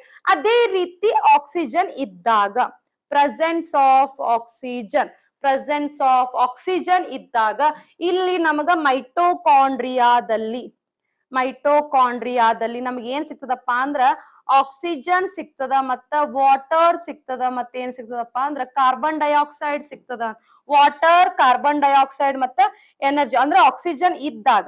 ಓಕೆ, ಇಲ್ಲಿ ಆಕ್ಸಿಜನ್ ಇದ್ದಾಗ ಮೈಟೋಕಾಂಡ್ರಿಯಾ ಒಳಗಡೆ ನಮ್ಗೆ ಏನ್ ಸಿಗ್ತದ, ವಾಟರ್ ಸಿಗ್ತದ, ಕಾರ್ಬನ್ ಡೈಆಕ್ಸೈಡ್ ಸಿಗ್ತದ, ಮತ್ತೆ ಇಲ್ಲಿ ಏನ್ ಸಿಗ್ತದ, ನಮ್ಗ ಎನರ್ಜಿ ಸಿಗ್ತದ ಅಂತ ಹೇಳ್ತೀವಿ. ಎನರ್ಜಿ ಸಿಗ್ತದ ಅಂತ ಹೇಳ್ತೀವಿ. ಅಂದ್ರೆ ಇಲ್ಲಿ ಮೈಟೋಕಾಂಡ್ರಿಯಾ ಅಂದ್ರೆ ಅದೊಂದು ಸೆಲ್ ಆರ್ಗನ್, ಹೌದಾ? ಈ ಮೈಟೋಕಾಂಡ್ರಿಯಾ ನಾವ್ ಏನಂತೀವಿ, power house of the cell ಅಂತ ಹೇಳ್ತೀವಿ. Power house of the cell ಅಂತ ಹೇಳ್ತೀವಿ. ಅಂದ್ರೆ ಇದು ಏನಪ್ಪಾ ಅಂತಂದ್ರೆ ಶಕ್ತಿಯ ಮನೆ ಅಂತ ಹೇಳ್ತೀವಿ. ಶಕ್ತಿಯ ಮನೆ ಅಂತ ಹೇಳ್ತೀವಿ ಮೈಟೋಕಾಂಡ್ರಿಯಾ, ಹೌದಾ? ಇಲ್ಲಿ ನಮ್ಮ ಶರೀರದಲ್ಲಿ ಶಕ್ತಿ ಅನ್ನೋದು ಉತ್ಪತ್ತಿ ಆಗೋದೇ ಯಾವ ಒಂದು ಕೋಶದ ಆರ್ಗನಲ್, ಯಾವ್ದೋ ಒಂದು ಕೋಶದ ಭಾಗದಿಂದಪ್ಪ ಅಂತಂದ್ರ ಮೈಟೋಕಾಂಡ್ರಿಯಾ ಅನ್ನೋ ಒಂದು ಕೋಶ ಭಾಗದಿಂದ ನಮ್ಮ ಶರೀರದೊಳಗಡೆ ಏನಾಗ್ತದೆ, ಶಕ್ತಿ ಅನ್ನೋದು ಉತ್ಪಾದನೆ ಆಗ್ತದ ಅಂತ ಹೇಳ್ತೇವೆ. ನಿಮ್ಗೆ ಎಕ್ಸಾಮ್ಸಿಗ ಯಾವ್ಯಾವ ಸೆಲ್ ಆರ್ಗನಲ್ಗೆ ಏನಂತ, ಲೈಸೋಸೋಮಿಗೆ ಏನಂತಾರ, ಗೋಲ್ಗಿ ಅಪಾರಚಸ್ಗೆ ಏನಂತಾರ, ಸ್ವಲ್ಪ ಅದನ್ನ ನೋಡ್ಕೊರಿ. ಅದ್ರ ಮೇಲೆ ನಿಮ್ಗ ಕ್ವಶನ್ಸ್ ಅನ್ನ ಬರ್ತಾವ. ಮೈಟೋಕಾಂಡ್ರಿಯಾಗ power house of the cell ಅಂತಂತಾರ, ಲೈಸೋಸೋಮಿಗೆ ಏನಂತಾರ, suicidal bag of the cells ಅಂತ, ಆತ್ಮಹತ್ಯೆಯ ಚೀಲ ಅಂತಂತಾರ ಲೈಸೋಸೋಮಿಗ. ಮತ್ತ ಗೋಲ್ಗಿ ಅಪಾರಚಸ್ಗೆ ಏನಂತಾರ. ಓಕೆ, ಸ್ವಲ್ಪ ನೀಟಾಗಿ ನೋಡ್ಕೊರಿ. ಗೋಲ್ಗಿ ಅಪಾರಚಸ್ಗೆ ಟ್ರಾಫಿಕ್ ಪೊಲೀಸ್ ಅಂತಾನು ಕರೀತಾರ, ಟ್ರಾಫಿಕ್ ಪೊಲೀಸ್ ಅಂತ ಕರೀತಾರ. ಓಕೆ, ಪ್ರೋಟೀನ್ ಫ್ಯಾಕ್ಟರಿ ಅಂತ ಯಾರಿಗ್ ಕೊಡ್ತಾರ, ಓಕೆ, ಯಾರಿಗ್ ಕರೀತಾರ. ರೈಬೋಸೋಮ್ಸ್ಗೆ ಏನಂತ ಕರೀತಾರ, ಪ್ರೋಟೀನ್ ಫ್ಯಾಕ್ಟರಿ ಅಂತ ಕರೀತಾರ. ಹೌದಾ? ಸೊ ಇವುಗಳನ್ನ ಸ್ವಲ್ಪ ನೀಟಾಗಿ ನೀವು ನೋಡ್ಕೋರಿ. ಎಕ್ಸಾಮ್ಸ್ ಈಗ ನಿಮ್ಗೆ ಇದ್ರ ಮೇಲೆ ಕ್ವಶನ್ಸ್ ಅನ್ನ ಬರ್ತಾವ. ಲೈಸೋಸೋಮ್ಸ್ ಆಗಿರ್ಬೋದು, ಮೈಟೋಕಾಂಡ್ರಿಯಾ ಆಗಿರ್ಬೋದು, ರೈಬೋಸೋಮ್ಸ್ ಆಗಿರ್ಬೋದು. ಓಕೆ, ಆಮೇಲೆ ಎಂಡೋಪ್ಲಾಸ್ಮಿಕ್ ರೆಟಿಕ್ಯುಲಮ್ ಒಳಗಡೆ 2 ಟೈಪ್ ಬರ್ತಾವ. ಒಂದು ಸ್ಮೂತ್ ಎಂಡೋಪ್ಲಾಸ್ಮಿಕ್ ರೆಟಿಕ್ಯುಲಮ್, ಇನ್ನೊಂದು ರಫ್ ಎಂಡೋಪ್ಲಾಸ್ಮಿಕ್ ರೆಟಿಕ್ಯುಲಮ್. ಅದ್ರ ರೈಬೋಸೋಮ್ಸ್ ಇತ್ತಪ್ಪ ಅಂತಂದ್ರೆ ಅದಕ್ಕೆ ಒಂದಂತ ರೈಬೋಸೋಮ್ ಒಂದ್ರಾಗ ಇರ್ತದ, ಒಂದ್ರಾಗ ಇರಂಗಿಲ್ಲ ಅಂತ ಹೇಳ್ತೇವೆ.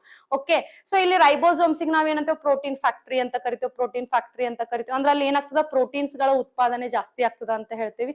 ಹೌದಾ? ಸೊ ಇದು ಒಂದ್ ಲೈನ್ ಏನದಾವಲ್ಲ, ಸ್ವಲ್ಪ ಸ್ಟಾಟಿಕ್ ಪಾರ್ಟ್, ಅದನ್ನ ಸ್ವಲ್ಪ ಕೋಶದ ರಿಲೇಟೆಡ್ ಒಂದ್ ಸ್ವಲ್ಪ ನೀಟಾಗಿ ನೋಡ್ಕೋರಿ ಅಂತ ಹೇಳ್ತೀವಿ. ನೀಟಾಗಿ ನೋಡ್ಕೋರಿ, ರೈಟ್? ಸೊ ಇಲ್ಲಿ ಓಕೆ, ಸೊ ಇಲ್ಲಿ ಏನಾಗ್ತದಪ್ಪ ಅಂದ್ರ ಗ್ಲೂಕೋಸ್ ಇಲ್ಲಿ ಏನಾಗ್ತದ, ಮೆಟಬಾಲಿಸಮ್, ಚಯಾಪಚಯ ಕ್ರಿಯೆ ಏನ್ ನಡಿಲಿಕ್ಕತ್ತದಲ್ಲ. ಸೊ ಈ ಚಯಾಪಚಯ ಕ್ರಿಯೆ ಹೆಂಗ ನಡೀತದಲ್ಲ ಅದರ ಬೇಸ್ ಮೇಲೆ ಏನಲ್ಲಿ ಆಗ್ತದ, ಮಧುಮೇಹ ಒಳಗಾಗ್ತದ ಅಂತ ಹೇಳ್ತೀವಿ, ಮಧುಮೇಹ ಬರ್ತದ ಅಂತ ನಾವು ಹೇಳ್ತೀವಿ. ಸೊ ಈ ಗ್ಲೂಕೋಸ್ ಇದು ಸ್ಟೆಪ್ಸ್ ನೆನಪಿಟ್ಟುಕೋರಿ, ಯಾಕಂದ್ರೆ ಇದ್ರ ಮೇಲೆ ಕ್ವಶನ್ಸ್ ಅನ್ನ ಕೇಳಿದಾನ.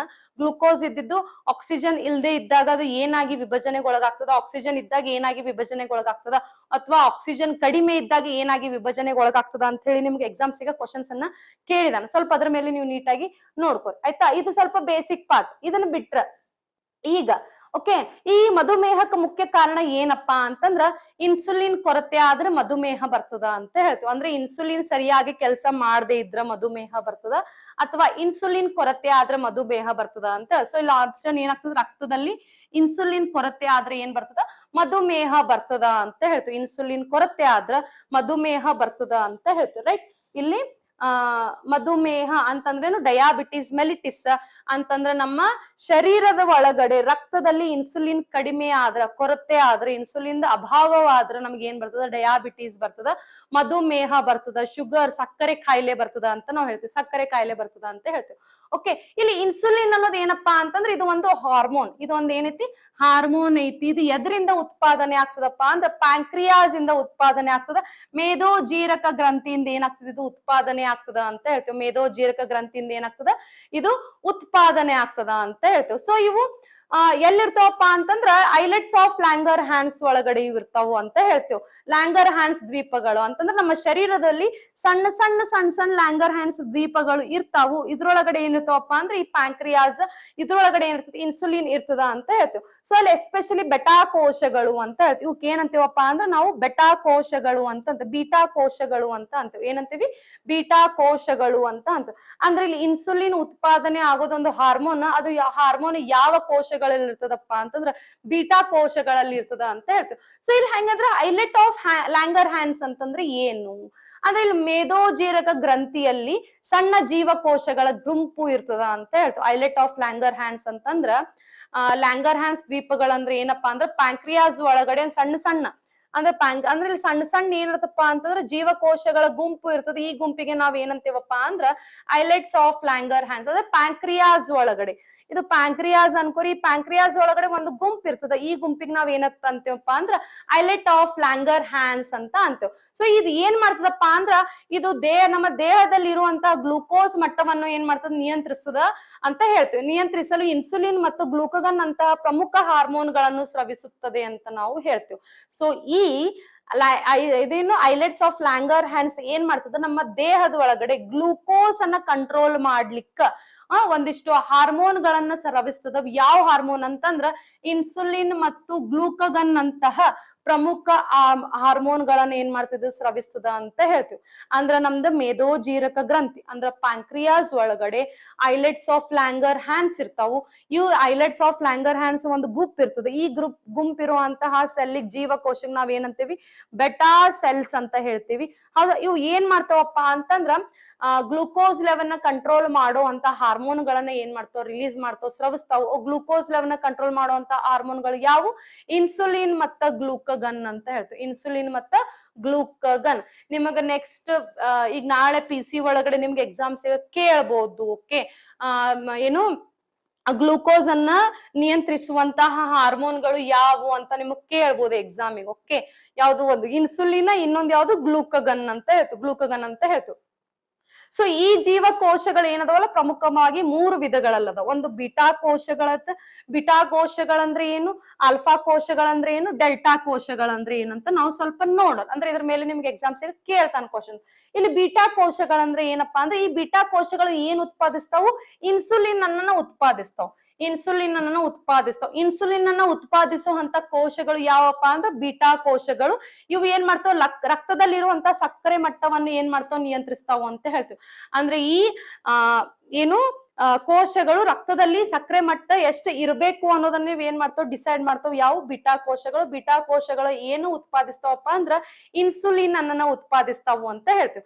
ಅದೇ ರೀತಿ ಆಲ್ಫಾ ಕೋಶಗಳು ಏನ್ ಉತ್ಪಾದಿಸ್ತಾವಪ್ಪ ಅಂದ್ರೆ ಗ್ಲೂಕಗನ್ ಅನ್ನ ಉತ್ಪಾದಿಸ್ತಾವು ಅಂತ ಹೇಳ್ತೀವಿ. ಗ್ಲೂಕಗನ್ ಅನ್ನ ಉತ್ಪಾದಿಸ್ತಾವು.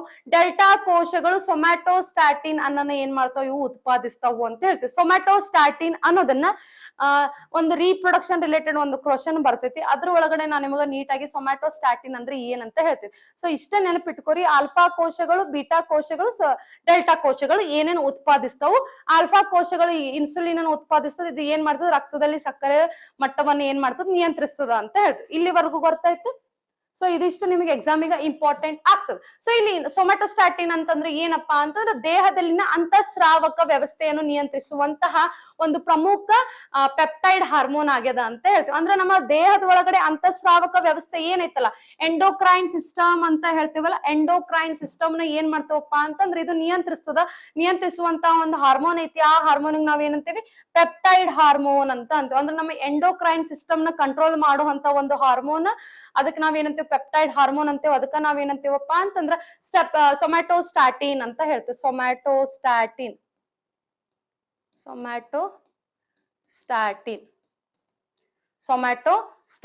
ಅಂತ ಹೇಳ್ತೀವಿ. ಅಂದ್ರೆ ಇದೊಂದು ಎಂಡೋಕ್ರೈನ್ ಸಿಸ್ಟಮ್. ಅಂದ್ರೆ ಎಂಡೋಕ್ರೈನ್ ಸಿಸ್ಟಮ್ ಒಳಗಡೆ ಈ ಎಂಡೋಕ್ರೈನ್ ಸಿಸ್ಟಮ್ ನ ಕಂಟ್ರೋಲ್ ಮಾಡಕ ಒಂದು ಹಾರ್ಮೋನ್ ರಿಲೀಸ್ ಆಗ್ತದ. ಆ ಹಾರ್ಮೋನ್ ಯಾವ್ದಪ್ಪ ಅಂತಂದ್ರ ಪೆಪ್ಟೈಡ್ ಹಾರ್ಮೋನ್ ಅಂತ ಹೇಳ್ತೀವಿ. ಯಾವ್ದು?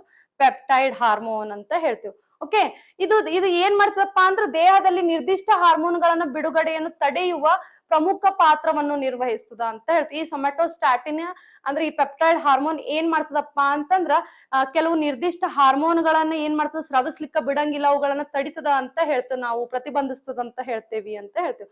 ರೈಟ್. ಸೊ ಇಲ್ಲಿ ಇನ್ಸುಲಿನ್ ಕೆಲಸ ಏನು? ಇದೇನ್ ಮಾಡ್ತದ? ಗ್ಲೂಕೋಸ್ ಗೇಟ್ ಕೀಪರ್ ಅಂತ ಕೀವರ್ಡ್ಸ್. ಇದು ಗ್ಲೂಕೋಸ್ ಗೇಟ್ ಕೀಪರ್ ಅಂತ ಹೇಳ್ತೇವೆ. ಇನ್ಸುಲಿನ್ ಅದಕ್ಕೆ ನಾವ್ ಏನಂತೀವಿ? ಗ್ಲೂಕೋಸ್ ಗೇಟ್ ಕೀಪರ್ ಅಂತಾನು ಅಂತೀವಿ. ಅಂದ್ರೆ ಇದು ರಕ್ತದಲ್ಲಿರುವ ಗ್ಲೂಕೋಸ್ ಅನ್ನು ಕೋಶಗಳ ಒಳಗೆ ಏನ್ ಮಾಡ್ತಿದ್ದು? ಕಳಿಸ್ತದ ಅಂತ ಹೇಳ್ತೇವೆ. ರಕ್ತದ ಒಳಗಡೆ ಇರುವಂತಹ ಗ್ಲೂಕೋಸ್ ಅನ್ನ ನಮ್ಮ ಕೋಶಗಳ ಒಳಗೆ ಇದು ಏನ್ ಮಾಡ್ತದೆ? ಕಳಿಸ್ತದ. ಅದಕ್ಕೆ ಇದಕ್ಕೆ ಏನಂತೀವಿ ನಾವಪ್ಪ ಅಂದ್ರೆ ಬ್ಲಡ್ ಶುಗರ್ ಅಂತ ಹೇಳ್ತೀವಿ. ಹೀಗಾಗಿ ನಮ್ಮ ಬ್ಲಡ್ ಒಳಗಡೆ ಶುಗರ್ ಲೆವೆಲ್ ಜಾಸ್ತಿ ಐತೋ ಇಲ್ಲೋ ಅನ್ನೋದು ಏನಾಗ್ತದ? ಡಿಸೈಡ್ ಆಗ್ತದ ಅಂತ ಹೇಳ್ತೀವಿ. ಸೊ ಇಲ್ಲಿ ಏನಾಗ್ತದಪ್ಪ ಅಂದ್ರೆ ಡಯಾಬಿಟೀಸ್ ಅಂತಂದ್ರೆ ಇಲ್ಲಿ ಏನಾಗ್ತದ?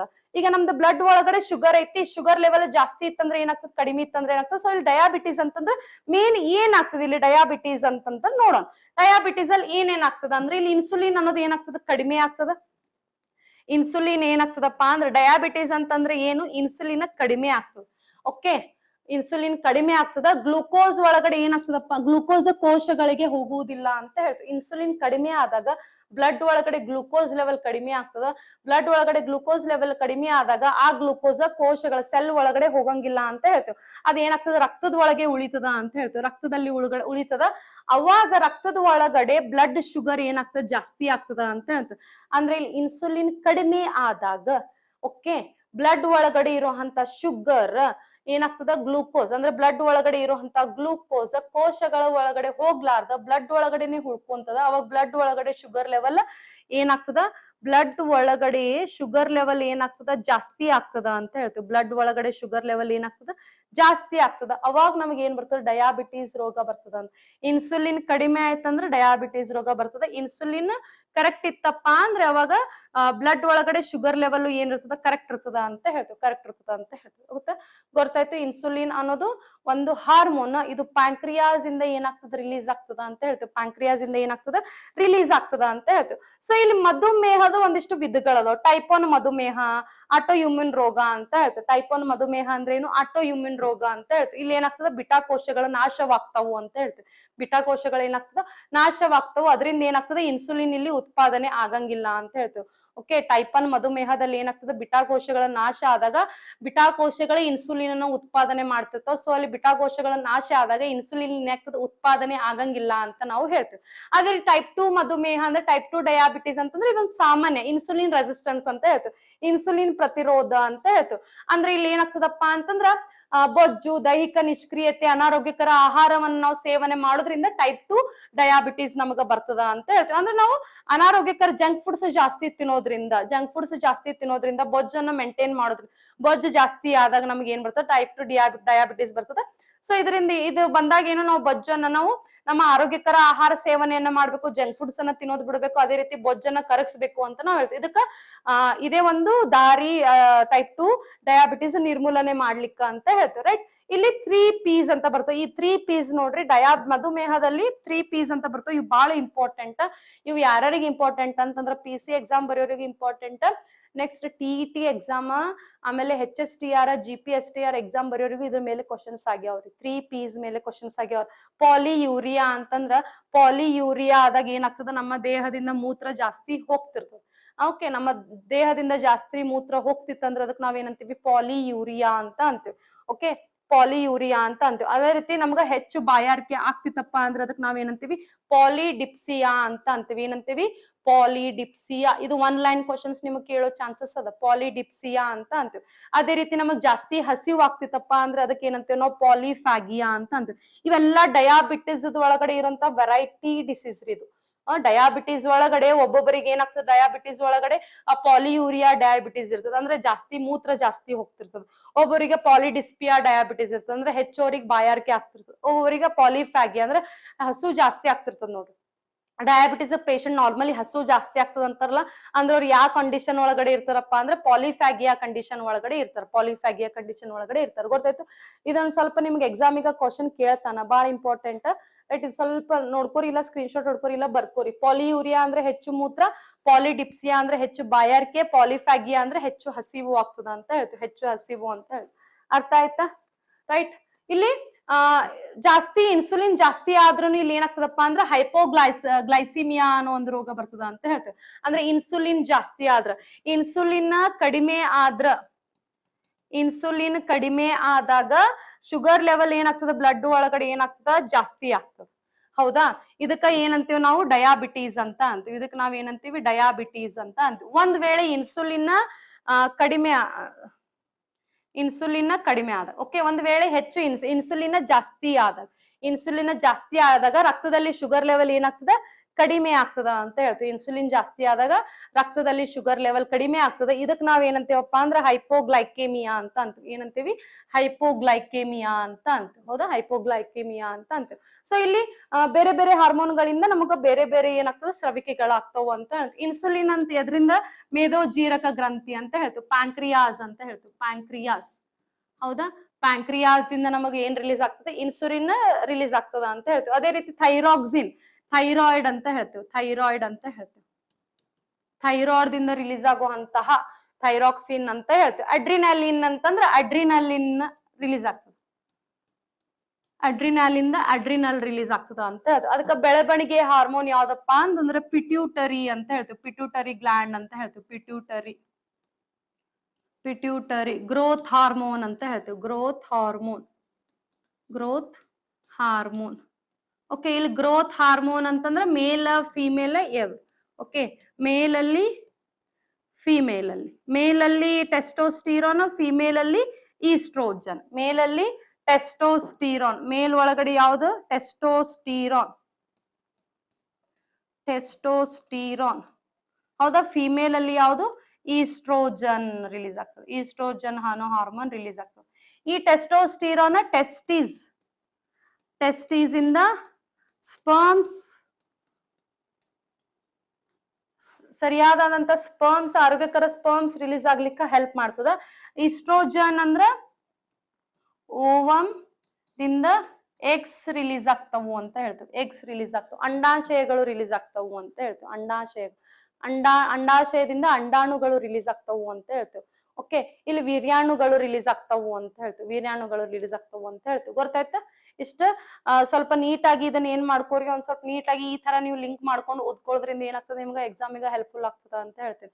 ಓಕೆ, ಸೊ ಇದ್ರದ್ದು ನಾನು ನಿಮ್ಗೆ ನಾಳೆ ಕ್ಲಾಸ್ ಒಳಗಡೆ ಆದ್ರೆ ಇದ್ರದ್ದು ನಾನು ನಿಮ್ಗೆ ಏನ್ ಮಾಡ್ತೀನಿ, ಹಾರ್ಮೋನ್ಸ್ ರಿಲೇಟೆಡ್ ಏನ್ ಮಾಡ್ತೀನಿ, ಒಂದು ಚಾರ್ಟ್ ನ ಪ್ರೊವೈಡ್ ಮಾಡ್ತೀನಿ. ಯಾಕಂತಂದ್ರೆ ನಿಮಗ ಹಾರ್ಮೋನ್ಸ್ ಮೇಲೇನು ಫಿಕ್ಸ್ ನಿಮ್ಗೆ ಒಂದೇ, ಈಗ ನೋಡ್ರಿ ನಾ ಏನು ಕ್ಲಾಸ್ ಹೇಳಾಕ್ತೀನಿ ಮೇಡಮ್ ಎಲ್ಲ ಫಿಕ್ಸ್ ಕ್ವಶನ್ ಅನ್ನಕತ್ತಾರ, ಬರೀ ಸೈನ್ಸ್ ಇಂದಾನೆ ಇಷ್ಟು ಕ್ವಶನ್ಸ್ ಬಂದು ಅಂತಂದ್ರ ಬರ್ತಾವ್ ಕ್ವಶನ್ಸ್ ಅಂತೂ ಬರ್ತಾವ್. ಡೈರೆಕ್ಟ್ ಆಗಿ ಆದ್ರೂ ಬರ್ಬೋದು, ಇಂಡೈರೆಕ್ಟ್ ಆಗಿ ಆದ್ರೂ ಬರ್ಬೋದು.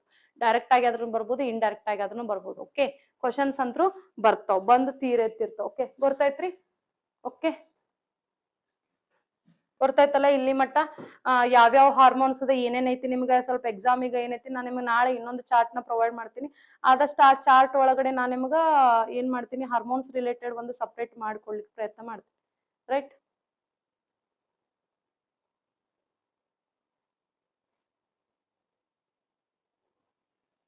ಹಾರ್ಮೋನ್ಸ್ ರಿಲೇಟೆಡ್ ಸಪ್ರೇಟ್ ಮಾಡಿ ಕೊಡ್ತೀನಿ, ಆಯ್ತಾ?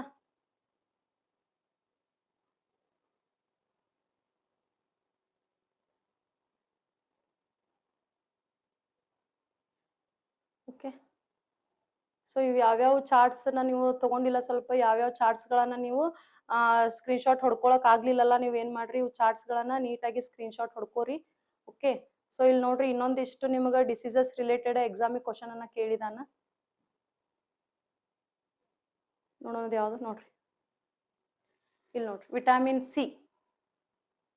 ಓಕೆ, ನಿಮಗೆ ಡೆಫಿಷಿಯನ್ಸಿ ಡಿಸೀಸಸ್ ನ ಹೇಳಿದೆ already. Okay, deficiency vitamin deficiency disease chart ಕೊಟ್ಟಿದ್ನಲ್ಲ, ಅದ್ರೊಳಗಡೆ ಮತ್ತೆ ಇನ್ನೊಂದು ಕ್ವಶನ್ ಕೇಳೋಣ. ವಿಟಮಿನ್ ಸಿ ಕಡಿಮೆ ಆದಾಗ ಏನಾಗ್ತದೆ? ವಿಟಮಿನ್ ಸಿ ಕಡಿಮೆ ಆದಾಗ ಏನಾಗ್ತದ? ಸ್ಕರ್ವಿ ಆಗ್ತದೋ, ಇರುಳು ಗುರುಡುತನ ಉಂಟಾಗ್ತದೋ, ಉಸಿರಾಟದ ತೊಂದರೆ ಆಗ್ತಿತ್ತು ಅಂದ್ರೆ ಮೂತ್ರದಿಂದ ಸರಿಯಾಗಿ ಕಾರ್ಬನ್ ಡೈಆಕ್ಸೈಡ್ ಹೊರ ಹೋಗ್ಲಾರ್ದಿರ್ತದೋ ಅಂತ ಕೇಳೋಣ. ವಿಟಮಿನ್ ಸಿ ಕಡಿಮೆ ಆದ್ರೆ ನಮ್ಗೆ ಏನ್ ಬರ್ತದೆ? ಸ್ಕರ್ವಿ ರೋಗ ಬರ್ತದ ಅಂತ ಹೇಳ್ತೀವಿ. ಯಾವ್ದು ಬರ್ತದ? ಸ್ಕರ್ವಿ ರೋಗ ಬರ್ತದ ಅಂತ ನಾವು ನಿಮ್ಗೆ ಹೇಳ್ತೇವೆ. ಓಕೆ, ಅಂದ್ರೆ ಇಲ್ಲಿ ಏನಿರ್ತದ? ಅಸ್ಕಾರ್ಬಿಕ್ ಆಸಿಡ್ ಅನ್ನೋದು ಇರ್ತದೆ. ವಿಟಮಿನ್ ಸಿ ಅಂದ್ರೆ ಏನು? ಇದೊಂದು ವಾಟರ್ ಸೊಲ್ಯೂಬಲ್ ವಿಟಮಿನ್. ಇಲ್ಲಿ ಮೇನ್ ಏನಿರ್ತದಪ್ಪ ಅಂದ್ರೆ ಅಸ್ಕಾರ್ಬಿಕ್ ಆಸಿಡ್ ಅಂತ ಇರ್ತದೆ. ಓಕೆ, ಇದರಿಂದ ಏನಾಗ್ತದ? ಸ್ಕರ್ವಿ ಅನ್ನೋ ರೋಗ ಬರ್ತದೆ. ಸ್ಕರ್ವಿದ ಸಿಂಪ್ಟಮ್ಸ್ ಏನಪ್ಪಾ ಅಂದ್ರೆ ನಿಮ್ದು ಗಮ್ಸ್ ಒಳಗಡೆಯಿಂದ ಏನಾಗ್ತದೆ? ರಕ್ತಸ್ರಾವ ಆಗ್ತದ ಅಂತ ಹೇಳ್ತೇವೆ. ಒಸಡುಗಳಿಂದ ಏನಾಗ್ತದೆ? ರಕ್ತಸ್ರಾವ ಆಗ್ತದ. ಆಮೇಲೆ ಹಲ್ಲುಗಳು ಏನಾಗ್ತವೆ? ಸಡಿಲವಾಗ್ತವು. ಓಕೆ, ಅದೇ ರೀತಿ ಮತ್ತೆ ಇಲ್ಲಿ ಗಾಯಗಳು ಬೇಗ ಗುಣಮುಖವಾಗುವುದಿಲ್ಲ ಅಂತ ಹೇಳ್ತೇವೆ. ಅದೇ ರೀತಿ ವೀಕ್ನೆಸ್ ಬರ್ತದ, ದೌರ್ಬಲ್ಯ ಬರ್ತದ ಅಂತ ನಾವು ಹೇಳ್ತೀವಿ. ವೀಕ್ನೆಸ್ ಬರ್ತೈತಿ, ದೌರ್ಬಲ್ಯ ಬರ್ತದ ಅಂತ ನಾವು ಹೇಳ್ತೀವಿ. ರೈಟ್? ಸ್ಕರ್ವಿದು ಸಿಂಪ್ಟಮ್ಸ್. ಓಕೆ, ಸೊ ಇಲ್ಲಿ ವಿಟಮಿನ್ ಸಿ ಕಾರ್ಯಗಳು ಏನಪ್ಪಾ ಅಂತಂದ್ರೆ ಇದು ಏನ್ ಮಾಡ್ತದ? ಕೊಲಾಜನ್ ಅನ್ನೋದನ್ನ ರಚನೆ ಮಾಡ್ತದೆ. ಕೊಲಾಜನ್ ಅಂತಂದ್ರೆ ಏನಪ್ಪಾ ಅಂತಂದ್ರ ನಮ್ಮ ದೇಹದಲ್ಲಿ ಒಂದ್ ಏನಪ್ಪಾ ಅಂತ ಪ್ರೋಟೀನ್ ರಚನೆ ಆಗ್ತದೆ. ಓಕೆ, ನಮ್ಮ ದೇಹದಲ್ಲಿ ಏನಾಗ್ತದ? ಪ್ರೋಟೀನ್ ರಚನೆ ಆಗ್ತೈತಿ. ಈ ಪ್ರೋಟೀನ್ ಗಳು ಏನ್ ಮಾಡ್ತಾವಪ್ಪ ಅಂದ್ರೆ ಸಿಮೆಂಟ್ ಅಥವಾ ಗ್ಲೂ ತರ ಆಕ್ಟ್ ಮಾಡ್ತಾವ. ಅಂತಂದ್ರೆ ಇಲ್ಲಿ ಏನಾಗ್ತದಪ್ಪ ಅಂದ್ರೆ ನಮ್ಮ ದೇಹದೊಳಗಡೆ ಏನಾಗ್ತದಪ್ಪ ಅಂದ್ರೆ ವಿವಿಧ ಅಂಗಗಳು ಏನಾಗ್ತದ? ಒಂದಕ್ಕೊಂದು ವಿವಿಧ ಅಂಗಗಳು ಏನಾಗಿರ್ತಾವ? ಹಿಡಿದಿಟ್ಕೊಂಡಿರ್ತಾವು ಅಂತ ಹೇಳ್ತೀವಿ. ಅಂದ್ರೆ ಇಲ್ಲಿ ಒಂದು ರಚನಾತ್ಮಕ ಪ್ರೋಟೀನ್ ಏನಾಗ್ತದ? ರಚನಾತ್ಮಕ ಅಂದ್ರೆ ಇಲ್ಲಿ ದೇಹದಲ್ಲಿ ಅತ್ಯಂತ ಪ್ರಮುಖ ರಚನಾತ್ಮಕ ಪ್ರೋಟೀನ್ ಒಂದು ಏನಾಗೈತಿ? ಸ್ಟ್ರಕ್ಚರ್ ರಚನಾತ್ಮಕವಾಗಿ ಬೆಳವಣಿಗೆ ಆಗೈತಿ. ಈ ಪ್ರೋಟೀನ್ ಏನಾಗ್ತದಪ್ಪ ಅಂದ್ರೆ ಇದು ದೇಹದ ಸಿಮೆಂಟ್ ಅಥವಾ ಗ್ಲೂ ಅಂತ ಕರಿತೇವೆ. ಈ ಪ್ರೋಟೀನ್ಗೆ ಏನಂತ ಕರಿತೇವೆ ನಾವು? ಸಿಮೆಂಟ್ ಅಥವಾ ಗ್ಲೂ ಅಂತ ಕರಿತೇವೆ. ಅಂದ್ರೆ ಇದು ಏನಾಗ್ತದಪ್ಪ ಅಂದ್ರೆ ಇಲ್ಲಿ ಒಂದಿಷ್ಟು ಅಂಗಾಂಶಗಳನ್ನ ಏನ್ ಮಾಡ್ತದೆ? ಹಿಡಿದಿಟ್ಕೊಂಡಿರ್ತದ ಅಂತ ಹೇಳ್ತೇವೆ. ಅಂಗಾಂಶಗಳು ಹಿಡಿದಿಟ್ಕೊಂಡಿರ್ತದ ಅಂತ ನಾವು ಹೇಳ್ತೇವೆ. ಸೊ ಯಾವ್ಯಾವು ಈ ಕೊಲಾಜನ್ ನಾರ್ಮಲ್ ಆಗಿ ಎಲ್ಲೆಲ್ಲ ಅದಾವಪ್ಪ ಅಂದ್ರೆ ಚರ್ಮದಲ್ಲಿ ಅದಾವ್, ಮೂಳೆಗಳಲ್ಲದಾವ್, ಹಲ್ಲುಗಳ ಮುಖ್ಯವಾಗಿ ಎಲ್ಲೆಲ್ಲದಾವಪ್ಪ ಅಂದ್ರೆ ಸ್ಕಿನ್, ಬೋನ್ಸ್, ಟೀತ್, ಚರ್ಮ, ಮೂಳೆ, ಹಲ್ಲು, ಒಸಡುಗಳಲ್ಲದಾವು. ಆಮೇಲೆ ಸ್ನಾಯು ಬಂಧಗಳಲ್ಲಿ ಐತಿ, ರಕ್ತನಾಳಗಳ ಗೋಡೆಗಳಲ್ಲಿ ಐತಿ, ಮತ್ತೆ ಕಾರ್ಟಿಲೇಜಿನಲ್ಲಿ ಐತಿ ಅಂತ ಹೇಳ್ತೀವಿ. ಅಂದ್ರೆ ಇದು skin, bones, teeth, gums, ligaments, blood vessels ಮತ್ತೆ ಕಾರ್ಟಿಲೇಜ್ ಗಳಲ್ಲಿ ಐತಿ ಅಂತ ಹೇಳ್ತೀವಿ. ಯಾವ್ದೈತಿ? ಪ್ರೋಟೀನ್ ಐತಿ. ಯಾವ್ದೈತಿ? ಈ ಕೊಲಾಜನ್ ಅನ್ನೋ ಪ್ರೋಟೀನ್ ಐತಿ. ಈ ಕೊಲಾಜನ್ ಎಲ್ಲೆಲ್ಲಿ ಇರ್ತದಪ್ಪ ಅಂದ್ರೆ ಎಲ್ಲೆಲ್ಲಿ ಯಾವ್ಯಾವ ಹಿಡಿದಿಟ್ಕೊಂಡಿರ್ತದಪ್ಪ ಅಂದ್ರೆ ಸ್ಕಿನ್ ಆಗಿರ್ಬೋದು, ಬೋನ್ಸ್ ಆಗಿರ್ಬೋದು, ಟೀತ್ ಆಗಿರ್ಬೋದು, ಲಿಗಾಮೆಂಟ್ಸ್ ಆಗಿರ್ಬೋದು, ಬ್ಲಡ್ ವೆಸಲ್ಸ್ ಆಗಿರ್ಬೋದು, ಕಾರ್ಟಿಲೇಜ್ ಬೋನ್ಸ್ ಆಗಿರ್ಬೋದು, ಅದೇ ರೀತಿ ಗಮ್ಸ್ ಆಗಿರ್ಬೇಕು. ಇವುಕನ್ನಗಳು ಏನ್ ಮಾಡ್ತಾವ್? ಹಿಡಿದಿಟ್ಕೊಂಡಿರ್ತಾವ. ಸೊ ಇಲ್ಲಿ ವಿಟಮಿನ್ ಸಿ ಇರೋದ್ರಿಂದ ಏನಾಗ್ತದೆ? ಇಲ್ಲಿ ಪ್ರೋಟೀನ್ ಗಳು ಏನಾಗ್ತದ? ಒಂದು ಸ್ಟ್ರಕ್ಚರಲ್ ಫಾರ್ಮ್ ಒಳಗಡೆ ರಚನಾತ್ಮಕವಾಗಿ ರಚನೆ ಆಗಿ ಇಲ್ಲಿ ಏನಾಗ್ತಾವಪ್ಪ ಅಂದ್ರೆ ಇವು ಒಂದಿಷ್ಟು ಅಂಗಾಂಶಗಳನ್ನ ಹಿಡಿದಿಟ್ಕೊಂಡಿರ್ತಾವ. ಇಲ್ಲಿ ವಿಟಾಮಿನ್ ಸಿ ಕಡಿಮೆ ಆದಾಗ ಪ್ರೋಟೀನ್ ಏನಾಗ್ತದ ಸರಿಯಾಗಿ ಕೆಲಸ ಮಾಡಂಗಿಲ್ಲ, ಸಿಗಂಗಿಲ್ಲ. ಅವಾಗ ಇಲ್ಲಿ ಏನಾಗ್ತಾವ ಇವೆಲ್ಲಾ ಸಡಿಲಾಕೊಂತ ಸ್ಟಾರ್ಟ್ ಆಗ್ತಾವ. ಇಲ್ಲಿ ಇವೆಲ್ಲ ಏನಾಗ್ತಾವು ಸಡಿಲಾಗ್ಲಿಕ್ಕೆ ಸ್ಟಾರ್ಟ್ ಆಗ್ತಾವು ಅಂತ ಹೇಳ್ತೀವಿ. ಸೊ ಇದು ಎದಕ್ ಸಹಾಯ ಮಾಡ್ತದೆ ಕೊಲೆಜನ್ ಅಂತಂದ್ರೆ ಆರೋಗ್ಯಕರ ಚರ್ಮ.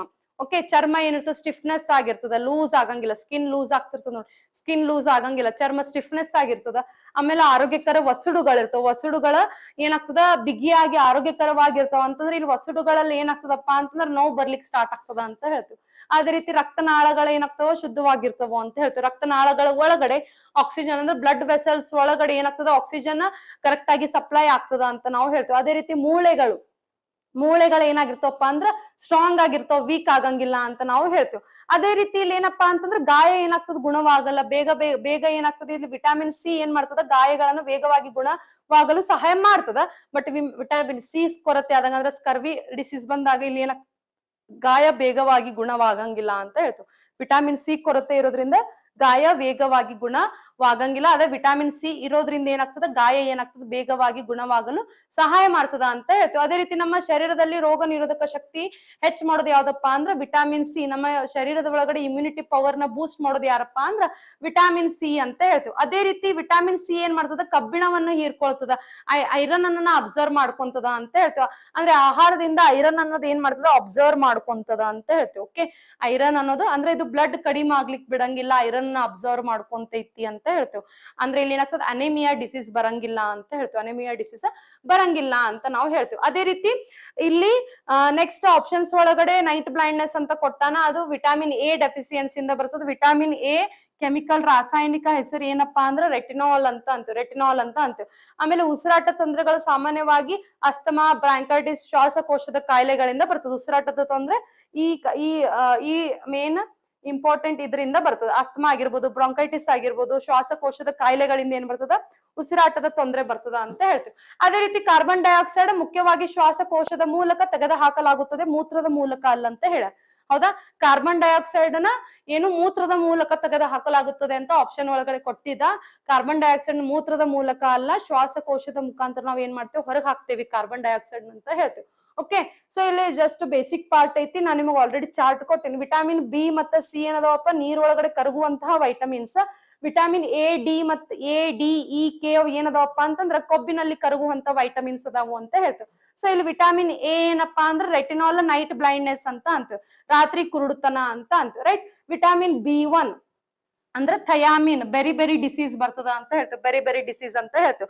ಅದೇ ರೀತಿ ವಿಟಾಮಿನ್ ಬಿ3 ನಿಯಾಸಿನ್ ಅಂತ ಹೇಳ್ತೇವೆ, ಕೆಮಿಕಲ್ ನೇಮ್ ಪೆಲಗ್ರಾ ಅನ್ನೋ ಡಿಸೀಸ್ ಬರ್ತದ ಅಂತ ಹೇಳ್ತೇವೆ. ಪೆಲಗ್ರಾ ಅನ್ನೋ ಡಿಸೀಸ್ 3 Ds ಅಂತ ಹೇಳಿದೆ ನಿನ್ನೆ ನಾನು ನಿಮ್ಗ, ಅವನ್ನ ನೋಡ್ಕೊಳ್ಳಿ. ಅದೇ ರೀತಿ ವಿಟಾಮಿನ್ ಸಿ ನೋಡ್ರಿ ಅಸ್ಕಾರ್ಬಿಕ್ ಆಸಿಡ್ ಸ್ಕರ್ವಿ ಅಂತ ಹೇಳಿದೆ ನಾನು. ಅದೇ ರೀತಿ ವಿಟಾಮಿನ್ ಡಿ ಕ್ಯಾಲ್ಸಿಫೆರಾಲ್ ಅಂತ ಹೇಳ್ತೇವೆ, ಕ್ಯಾಲ್ಸಿಫೆರಾಲ್ ಕೆಮಿಕಲ್ ನೇಮ್. ಚಿಲ್ಡ್ರನ್ಸ್ ಅಲ್ಲಿ ಮಕ್ಕಳಲ್ಲಿ ರಿಕೆಟ್ಸ್ ಅನ್ನೋ ಡಿಸೀಸ್ ಬತ್ತಪ್ಪ ಅಂತಂದ್ರ ವಯಸ್ಕರಲ್ಲಿ ಆಸ್ಟಿಯೋಮಲೇಷಿಯಾ ಅನ್ನೋ ಡಿಸೀಸ್ ಬರ್ತದ ಅಂತ ಹೇಳ್ತೇವೆ. ಅಂದ್ರೆ ಇಲ್ಲಿ ಏನಾಗ್ತದ ಇಲ್ಲಿ ಏನು ಮೂಳೆಗಳು ಏನಾಗ್ತಾವು ಸಾಫ್ಟ್ ಆಗ್ತಾವು, ಬೆಂಡ್ ಆಗ್ತಾವು ಅಂತ ಹೇಳ್ತೇವೆ. ಮೂಳೆಗಳು ಏನಾಗ್ತಾವ ಇಲ್ಲಿ ಬೆಂಡ್ ಆಗ್ಲಿಕ್ಕೆ ಸ್ಟಾರ್ಟ್ ಆಗ್ತಾವು ಅಂತೆ. ಸೊ ವಿಟಾಮಿನ್ ಡಿ ಇಂದ ಏನ್ ಸಿಗ್ತದೆ ನಮಗ ಯಾವ್ದು ರೋಗ ಬರ್ತದೆ ಡೆಫಿಸಿಯನ್ಸಿ ಆದಾಗ ರಿಕೆಟ್ಸ್ ಅನ್ನೋ ಒಂದು ರೋಗ ಬರ್ತದ ಅಂತ ಹೇಳ್ತೇವೆ. ಅದೇ ರೀತಿ ವಿಟಾಮಿನ್ ಇ ಟೊಕೋಫೆರಲ್ಸ್ ಅಂತ ಹೇಳ್ತೀವಿ. ವಿಟಾಮಿನ್ ಇ ಅಂತಂದ್ರೆ ಏನು ಟೊಕೋಫೆರಲ್ಸ್ ಅಂತ ಹೇಳ್ತೀವಿ. ಸೊ ಇದ್ರಲ್ಲಿ ಏನಾಗ್ತದಪ್ಪ ಅಂದ್ರೆ ವಿಟಾಮಿನ್ ಇ ಕೊರತೆಯಿಂದ ನಮ್ಮ ದೇಹದ ಒಳಗಡೆ ಸ್ಟೆರಿಲಿಟಿ ಅಂದ್ರೆ ರೀಪ್ರೊಡಕ್ಷನ್ ಡಿಸಾರ್ಡರ್ಸ್ ಬರ್ತದ ಅಂತ ಹೇಳ್ತೀವಿ. ರೀಪ್ರೊಡಕ್ಷನ್ ಸಂತಾನೋತ್ಪತ್ತಿ ಡಿಸಾರ್ಡರ್ಸ್ ಬರ್ತದ ಅಂತ ನಾವು ಹೇಳ್ತೀವಿ. ಅಂದ್ರೆ ಸ್ಟೆರಿಲಿಟಿ ಇರಂಗಿಲ್ಲ, ಅದ್ರಲ್ಲಿ ಬಂಜೆತನ ಕಾಡ್ತದ ಅಂತ ನಾವು ಹೇಳ್ತೀವಿ, ಬಂಜೆತನ ಕಾಣ್ತದ ಅಂತ ಹೇಳ್ತೀವಿ. ಅದೇ ರೀತಿಲಿ ಏನಾಗ್ತದ ಅಂತಂದ್ರ ಮಸಲ್ ವೀಕ್ನೆಸ್ ಆಗ್ಲಿಕ್ಕೂ ಸ್ಟಾರ್ಟ್ ಆಗ್ತದ. ಅಂದ್ರೆ ಇಲ್ಲಿ ಏನಾಗ್ತದ ವಿಟಾಮಿನ್ ಇ ಕಡಿಮೆ ಆದಾಗ ಗಂಡಸರಲ್ಲಿ ವೀರ್ಯಾಣುಗಳು ಉತ್ಪಾದನೆ ಕೊರತೆ ಆಗ್ತಾರೆ. ಹೆಂಗಸರಲ್ಲಿ ಏನಾಗ್ತದಪ್ಪ ಅಂತಂದ್ರ ಅಂಡಾಶಯಗಳಿಂದ ಅಂಡಾಣುಗಳು ಏನಾಗ್ತದೆ ಸರಿಯಾಗಿ ಬೆಳವಣಿಗೆ ಸರಿಯಾಗಿ ರಿಲೀಸ್ ಆಗಂಗಿಲ್ಲ ಅಂತ ನಾವು ಹೇಳ್ತೀವಿ. Right, so next vitamin K phylloquinone ಅಂತ ಅಂತೀವಿ. ಸೊ ವಿಟಾಮಿನ್ ಕೆ ಕೊರತೆ ಆದಾಗ ಏನಾಗ್ತದೆ ಎಕ್ಸೆಸ್ ಬ್ಲೀಡಿಂಗ್ ಆಗ್ತದೆ, ಅಲ್ಲಿಂದ ಏನಾಗ್ತದೆ ಬ್ಲಡ್ ಕ್ಲಾಟ್ ಆಗಂಗಿಲ್ಲ ಅಂತ ಹೇಳ್ತೇವೆ, ಬ್ಲಡ್ ಕ್ಲಾಟ್ ಆಗಂಗಿಲ್ಲ ಅಂತ ಹೇಳ್ತೇವೆ. ವಿಟಾಮಿನ್ ಕೆ ದಿಂದ ಏನಾಗ್ತದೆ ಆಕ್ಚುಲಿ ಬ್ಲಡ್ ಕ್ಲಾಟ್ ಆಗ್ತದ, ಬಟ್ ವಿಟಾಮಿನ್ ಕೆ ಡೆಫಿಸಿಯನ್ಸಿ ಇಂದ ಏನಾಗ್ತದಪ್ಪ ಅಂದ್ರೆ ಬ್ಲಡ್ ಕ್ಲಾಟ್ ಆಗಂಗಿಲ್ಲ ಅಂತ ಹೇಳ್ತೇವೆ, ಕರೆಕ್ಟ್ ಆಗಿ ಬ್ಲಡ್ ಕ್ಲಾಟ್ ಆಗಂಗಿಲ್ಲ ಅಂತ ಹೇಳ್ತೇವೆ. ಸೊ ಇಲ್ಲಿ ಬ್ಲಡ್ ಕ್ಲಾಟ್ ಆಗ್ಲಿಕ್ಕೆ ಯಾರು ಹೆಲ್ಪ್ ಮಾಡ್ತಾರಪ್ಪ ಅಂದ್ರೆ ಒಂದು ಪ್ರೋಟೀನ್ ಒಳಗಡೆ ಯಾವ ಅಂಶ ಅಂತಂದ್ರ ಫೈಬ್ರಿನ್ ಅನ್ನೋ ಒಂದು ಅಂಶ ಬ್ಲಡ್ ಕ್ಲಾಟ್ ಆಗ್ಲಿಕ್ಕೆ, ರಕ್ತ ಹೆಪ್ಪು ಕಟ್ಲಿಕ್ಕೆ ಏನ್ ಮಾಡ್ತದ, ಸಹಾಯ ಮಾಡ್ತದ ಅಂತ ಹೇಳ್ತೀವಿ. ಫೈಬ್ರಿನ್ ಅನ್ನೋ ಒಂದು ಅಂಶ ರಕ್ತ ಹೆಪ್ಪುಗಟ್ಲಿಕ್ಕೆ ಏನಾಗ್ತದ, ಸಹಾಯ ಮಾಡ್ತದ ಅಂತ ನಾವು ಹೇಳ್ತೀವಿ. ಓಕೆ, ಸೊ ಇಲ್ಲಿ ಬಿ ಕಾಂಪ್ಲೆಕ್ಸ್ ವಿಟಾಮಿನ್ಸ್ ಅಂತಂದ್ರ B1 B2, B1 ಅಂದ್ರೆ ಥಯಾಮಿನ್ ಅಂತ ಹೇಳಿದ್ರೆ, B2 ಅಂತಂದ್ರ ರೈಬೋಫ್ಲಾವಿನ್ ಅಂತ ಹೇಳ್ತೀವಿ. ಓಕೆ, ಸೊ ಇಲ್ಲಿ ಏನ B1 ಅಂತಂದ್ರೆ ಇಲ್ಲಿ ಏನಾಗ್ತದಪ್ಪ ಅಂತಂದ್ರ ಬೆರಿ ಅಂತಂದ್ರೆ ಏನಪ್ಪಾ ಅಂದ್ರ weak muscles, nerve problems, difficulty in walking ಅಂತ ಅಂತೀವಿ. ಅಂದ್ರೆ ಮಸಲ್ಸ್ ಸ್ನಾಯುಗಳು ಏನಾಗ್ತದ, ವೀಕ್ ಆಗ್ತಾವು. ಅದೇ ರೀತಿ ಇಲ್ಲಿ ನರಗಳ ತೊಂದರೆ ಆಗ್ತಿರ್ತದ, ಅದೇ ರೀತಿ ನಡಿಲಿಕ್ಕೆ ಏನಾಗ್ತದ, ತೊಂದರೆ ಆಗ್ತದ ಅಂತ ಹೇಳ್ತೀವಿ. ಅದೇ ರೀತಿ B2 ಆಗಿರ್ಬೋದು. ಓಕೆ, ಮೌತ್ ಕಾರ್ನರ್ಸ್ ಇಲ್ಲೆಲ್ಲ ಏನಾಗ್ತದ, ತುಟಿಯ ದಂಡಿಗಳಲ್ಲಿ ಏನಾಗ್ತದ, ಸೀಳಿಕ್ಕೆ ಸ್ಟಾರ್ಟ್ ಆಗ್ತದ ಅಂತ ಹೇಳ್ತೀವಿ. ಓಕೆ, ಅದೇ ರೀತಿ ಟಂಗ್ ಅಂದ್ರೆ ನಾಲಿಗೆ ಏನಾಗ್ಲಿಕ್ಕತ್ತದ, ಉರಿಲಿಕ್ಕೆ ಸ್ಟಾರ್ಟ್ ಕೈ ಆಗ್ತದ ಅಂತ ಹೇಳ್ತೀವಿ. ಸ್ಕಿನ್ ಪ್ರಾಬ್ಲಮ್ಸ್ ಬರ್ತದ ಅಂತ ನಾವು ಹೇಳ್ತೀವಿ. ಸ್ಕಿನ್ ಪ್ರಾಬ್ಲಮ್ಸ್ ಬರೋ ಚಾನ್ಸಸ್ ಇರ್ತದ. ಅದೇ ರೀತಿ ವಿಟಾಮಿನ್ B3 ದಿಂದ ಏನಾಗ್ತದ, ಅದೇ ನೋಡ್ರಿ ವಿಟಾಮಿನ್ B3 ಪೆಲಗ್ರಾ 3Ds ಅಂತ ಹೇಳಿದೆ. ಡರ್ಮ್ಯಾಟಿಸಿಸ್ ಅಂತಂದ್ರೆ ಏನು, ಸ್ಕಿನ್ ಡಿಸೀಸ್ ಬರ್ತದ. ಡರ್ಮ್ಯಾಟಿಟಿಸ್ ಅಂದ್ರೆ ಚರ್ಮಗಳ ರೋಗಗಳು ಬರ್ತದ. ಡಯೇರಿಯಾ ಅಂತಂದ್ರೆ ಏನು, ಡೈಜೆಷನ್ ಪ್ರಾಬ್ಲಮ್ ಬರ್ತದ. ಲೂಸ್ ಮೋಷನ್ ಆಗೋದು ಅಂತ ಹೇಳಿದೆ. ಇನ್ನೊಂದು ಡಿಮೆನ್ಷಿಯಾ ಅಂತಂದ್ರೆ ಏನು, ಮೆಂಟಲ್ ಕನ್ಫ್ಯೂಷನ್ ಅಂತ ಹೇಳ್ತೇವೆ. ಮೆಂಟಲ್ ಕನ್ಫ್ಯೂಷನ್ ಅಂತ ಮೆದುಳಿಗೆ ಸಂಬಂಧಪಟ್ಟಂತ ಡಿಸಾರ್ಡರ್ಸ್ ಬರ್ತಾವು ಅಂತ ಹೇಳ್ತೇವೆ. ವಿಟಾಮಿನ್ B5 ಅಂತಂದ್ರೆ ಏನು, ಅದೊಂದು ರೇರ್ ಡೆಫಿಸಿಯನ್ಸಿ. ವಿಟಾಮಿನ್ B5 ಅಂದ್ರೆ ಫ್ಯಾಟಿಗ್, ಬರ್ನಿಂಗ್ ಫೀಟ್ ಸಿಂಡ್ರೋಮ್ ಅಂತ ಹೇಳ್ತೇವೆ. ಕಾಲ್ ಉರಿತ ಸ್ಟಾರ್ಟ್ ಆಗ್ತದ ಅಂತ ಹೇಳ್ತೇವೆ. ಆಮೇಲೆ ಸುಸ್ತಾಗ್ತದ, ಕಾಲ್ ಉರಿತ ಆಗ್ತದ. ವಿಟಾಮಿನ್ B6 ದಿಂದ ಏನಾಗ್ತದ, ಅನೆಮಿಯಾ ಬರ್ತೈತಿ. ಆಮೇಲೆ ವೀಕ್ನೆಸ್ ಬರ್ತದ, ಇರಿಟೇಷನ್ಸ್ ಬರ್ತಿರ್ತದ, ನರ್ವ್ ಪ್ರಾಬ್ಲಮ್ಸ್ ಬರ್ತಿರ್ತದ. ವಿಟಾಮಿನ್ B6 ದಿಂದ ಏನಾಗ್ತದ, ಬಿಸಿನ್ ಕಡಿಮೆ ಆದ್ರೆ ಕೂದಲು ಉದುರುವಿಕೆ ಜಾಸ್ತಿ ಆಗ್ತದ, ಸ್ಕಿನ್ ರ್ಯಾಶಸ್ ಬರ್ತದ ಅಂತ ಹೇಳ್ತೀವಿ. ಸ್ಕಿನ್ ರ್ಯಾಶಸ್ ಬರ್ತದ. ವಿಟಾಮಿನ್ B9 ಅಂತಂದ್ರೆ ಫೋಲಿಕ್ ಆಸಿಡ್ ಅಂತ ಹೇಳ್ತೇವೆ. ಫೋಲಿಕ್ ಆಸಿಡ್ ಅಂತ ಹೇಳ್ತೇವೆ. ಅಂದ್ರೆ ಇಲ್ಲಿ ಏನಾಗ್ತದ, ಕೆಂಪು ರಕ್ತ ಕಣಗಳು ಏನಾಗ್ತದ, ಸರಿಯಾಗಿ ಬೆಳವಣಿಗೆ ಆಗಂಗಿಲ್ಲ, ಸುಸ್ತಾಗ್ತದ ಅಂತ ನಾವು ಹೇಳ್ತೀವಿ. ಸುಸ್ತಾಗ್ತದ ಅಂತ ಹೇಳ್ತೀವಿ, ರೈಟ್. ನೆಕ್ಸ್ಟ್ ಇಲ್ಲಿ pregnant, especially folic acid pregnant womens ಗ ಬಹಳ ಅಡ್ವೈಸ್ ಮಾಡ್ತಾರೆ. ಯಾಕಪ್ಪ ಅಂತಂದ್ರ ಫೋಲಿಕ್ ಆಸಿಡ್ ದಿಂದ ಪ್ರೆಗ್ನೆಂಟ್ ವುಮೆನ್ ಗೆ ಏನಾಗ್ತದಪ್ಪ ಅಂತಂದ್ರೆ ಅವರಲ್ಲಿ ವೀಕ್ನೆಸ್ ಜಾಸ್ತಿ ಕಾಣ್ಕೊಳ್ಳೋದಿಲ್ಲ ಅಂತ ನಾವು ಹೇಳ್ತೀವಿ, ರೈಟ್. ನೆಕ್ಸ್ಟ್ ವಿಟಾಮಿನ್ B12 ದಿಂದ ಏನಾಗ್ತದ, ನರ್ವ್ ಕಡಿಮೆ ಆಯ್ತಂದ್ರೆ ಮೆಮರಿ ಪ್ರಾಬ್ಲಮ್ಸ್ ಬರ್ತದ, ನರ್ವ್ ಡ್ಯಾಮೇಜಸ್ ಆಗ್ತಿರ್ತಾವು, ವೀಕ್ನೆಸ್ ಆಗ್ತಿರ್ತದ ಅಂತ ಹೇಳ್ತೀವಿ. ಸೊ ಇಲ್ಲಿ ವಿಟಾಮಿನ್ B12 ಏನು, ಕೋಬಾಲ್ಟ್ ಅನ್ನೋದನ್ನ ಏನ್ ಮಾಡಿರ್ತದ, ಕಂಟೈನ್ ಮಾಡುತ್ತೆ. ಕೋಬಾಲ್ಟ್ ಮೆಟಲ್ ಕಂಟೈನ್ ಮಾಡಿರ್ತದ ಅಂತ ಹೇಳ್ತೇವೆ. ಸೊ ಇವಿಷ್ಟು ನಾನ್ ನಿಮಗ ಚಾರ್ಟ್ ಕೊಟ್ಟಿನಲ್ಲ, ಆ ಚಾರ್ಟ್ ಒಳಗಡೆ ಓಕೆ, ಇದು ಒಂದ್ ಸ್ವಲ್ಪ ನೋಡ್ಕೋರಿ. ಫುಡ್ ನ್ಯೂಟ್ರಿಯೆಂಟ್ಸ್, ಪ್ರೋಟೀನ್ಸ್ ಅಂದ್ರೆ ಏನು, ಕಾರ್ಬೋಹೈಡ್ರೇಟ್ಸ್ ಅಂದ್ರೆ ಏನು, ಫ್ಯಾಟ್ಸ್ ಅಂದ್ರೆ ಏನು, ವಾಟರ್ ಅಂಡ್ ರಫೇಜಸ್ ಅಂದ್ರೆ ಏನಂತ ಪ್ರೋಟೀನ್ಸ್ ಅಂತಂದ್ರೆ ಏನಂತ ಅದ್ರ ರಿಲೇಟೆಡ್ ಕೊಟ್ಟಿನಿ. ಪ್ರೋಟೀನ್ ಯಾವ್ಯಾವ ಆಹಾರಗಳಲ್ಲಿ ಇರ್ತಾವು, ಕಾರ್ಬೋಹೈಡ್ರೇಟ್ಸ್ ಅಂದ್ರೆ ಏನು, ಅವು ಯಾವ್ಯಾವ ಆಹಾರಗಳಿರ್ತಾವ, ಫ್ಯಾಟ್ಸ್ ಅದ್ರೊಳಗಡೆ ಇರ್ತದ, ನೀರ್ ಅಂತಂದ್ರೆ ಏನು, ರಫೇಜಸ್ ಅಂತಂದ್ರೆ ಏನು, ಚಾರ್ಟ್ ಅನ್ನ ಪ್ರೊವೈಡ್ ಮಾಡಿದೀನಿ. ಓಕೆ, ಆಮೇಲೆ ಇಲ್ಲಿ ವೈಟಮಿನ್ಸ್ ರಿಲೇಟೆಡ್ ಕೊಟ್ಟಿನಿ ನೋಡ್ರಿ. ವೈಟಮಿನ್ಸ್ A ಅಂತರ B2 B3 B5 B6 B12 C D E K folic acid. ಇವು ಯಾವ್ಯಾವ ಆಹಾರಗಳಲ್ಲಿ ಇರ್ತಾವ ಅನ್ನೋದನ್ನ ನಾನು ನಿಮ್ಗೆ ಇಲ್ಲಿ ಮೆನ್ಷನ್ ಮಾಡೀನಿ. ಮತ್ತೆ ಡೆಫಿಸಿಯನ್ಸಿ ಆದ್ರೆ ಏನ್ ಡಿಸೀಸ್ ಬರ್ತದ ಅನ್ನೋದನ್ನ ನಾನು ನಿಮಗೆ ಇಲ್ಲಿ ಮೆನ್ಷನ್ ಮಾಡೀನಿ. ಇದನ್ನ ನಾವ್ ಏನ್ ಮಾಡ್ತೀನಿ, ನಿಮ್ಗೆ ಸ್ಕ್ರೀನ್ ಶಾಟ್ ತಗೊಳಕ್ ಆಗ್ಲಿಲ್ಲ ಅಂದ್ರೂ ನಾನು ಏನ್ ಮಾಡ್ತೀನಿ, ನಿಮಗ PDF ನ ಶೇರ್ ಮಾಡ್ತೀನಿ. ಸೊ PDF ಒಳಗಾದ್ರೂ ಡೌನ್ಲೋಡ್ ಮಾಡಕ್. ಅದೇ ರೀತಿ ಮಿನರಲ್ಸ್, ಖನಿಜಗಳದ್ದು ಕೊಟ್ಬಿಟ್ಟಿ ನಾನು ಇಲ್ಲಿ ನಿಮ್ಗೆ ಖನಿಜಗಳದ್ದು ಕೊಟ್ಟಿನಿ. ಕ್ಯಾಲ್ಸಿಯಂ ಆಗಿರ್ಬೋದು, ಫಾಸ್ಫರಸ್ ಆಗಿರ್ಬೋದು, ಪೊಟ್ಯಾಷಿಯಂ ಆಗಿರ್ಬೋದು, ಮ್ಯಾಗ್ನೇಷಿಯಂ, ಐರನ್, ಅಯೋಡಿನ್, ಸೋಡಿಯಂ ಮತ್ತ ಕ್ಲೋರಿನ್. ಓಕೆ, ಇವಿಷ್ಟು ಮೇಜರ್ ಖನಿಜಗಳು ಅದಾವು. ಓಕೆ, ಇದ್ರ ಮೇಲೆ ನಿಮ್ಗೆ ಎಕ್ಸಾಮ್ಸ್ ಗೆ ಕ್ವಶನ್ ಕೇಳ್ತಾನೆ, ಇದು ಯಾವ ಆಹಾರದಲ್ಲಿ ಇರ್ತೈತಿ, ಮತ್ತೆ ಇದು ಡೆಫಿಸಿಯನ್ಸಿ ಆದ್ರೆ, ಇದು ಕೊರತೆ ಆದ್ರೆ ನಮ್ಗೆ ಯಾವ ರೋಗ ಬರ್ತದ ಅನ್ನೋದನ್ನ ಚಾರ್ಟ್ ಒಳಗಡೆ ಕೊಟ್ಟಿನಿ. ಇದ್ರೊಳಗಡೆ ನಿಮ್ಗೆ ಇಮೇಜ್ ತಗೊಳಕ್ ಕ್ಲಿಯರ್ ಆಗಿ ಬರ್ಲಿಲ್ಲಪ್ಪ ಅಂತಂದ್ರೆ PDF ನ ಶೇರ್ ಮಾಡ್ತೀವಿ. PDF ದಿಂದ ನೀವು ಡೌನ್ಲೋಡ್ ಮಾಡ್ಕೊಂಡು ನೀಟಾಗಿ ಓದ್ಕೋರಿ. ಓಕೆ, ಸ್ವಲ್ಪ ಸೀರಿಯಸ್ ಆಗಿ ಓದ್ಕೋರಿ. ಎಕ್ಸಾಮ್ಸ್ ಇನ್ ಬಹಳ ದಿವಸ ಉಳಿದಿಲ್ಲ. ಸ್ವಲ್ಪ ಈ ತರ ನೀವು ಸ್ಮಾರ್ಟ್ ವರ್ಕ್, ಹಾರ್ಡ್ ವರ್ಕ್ ಮಾಡೋದು ಬಹಳ ಬೆಸ್ಟ್ ಅಂತ ನಾನು ನಿಮ್ಗೆ ಹೇಳ್ತೀನಿ.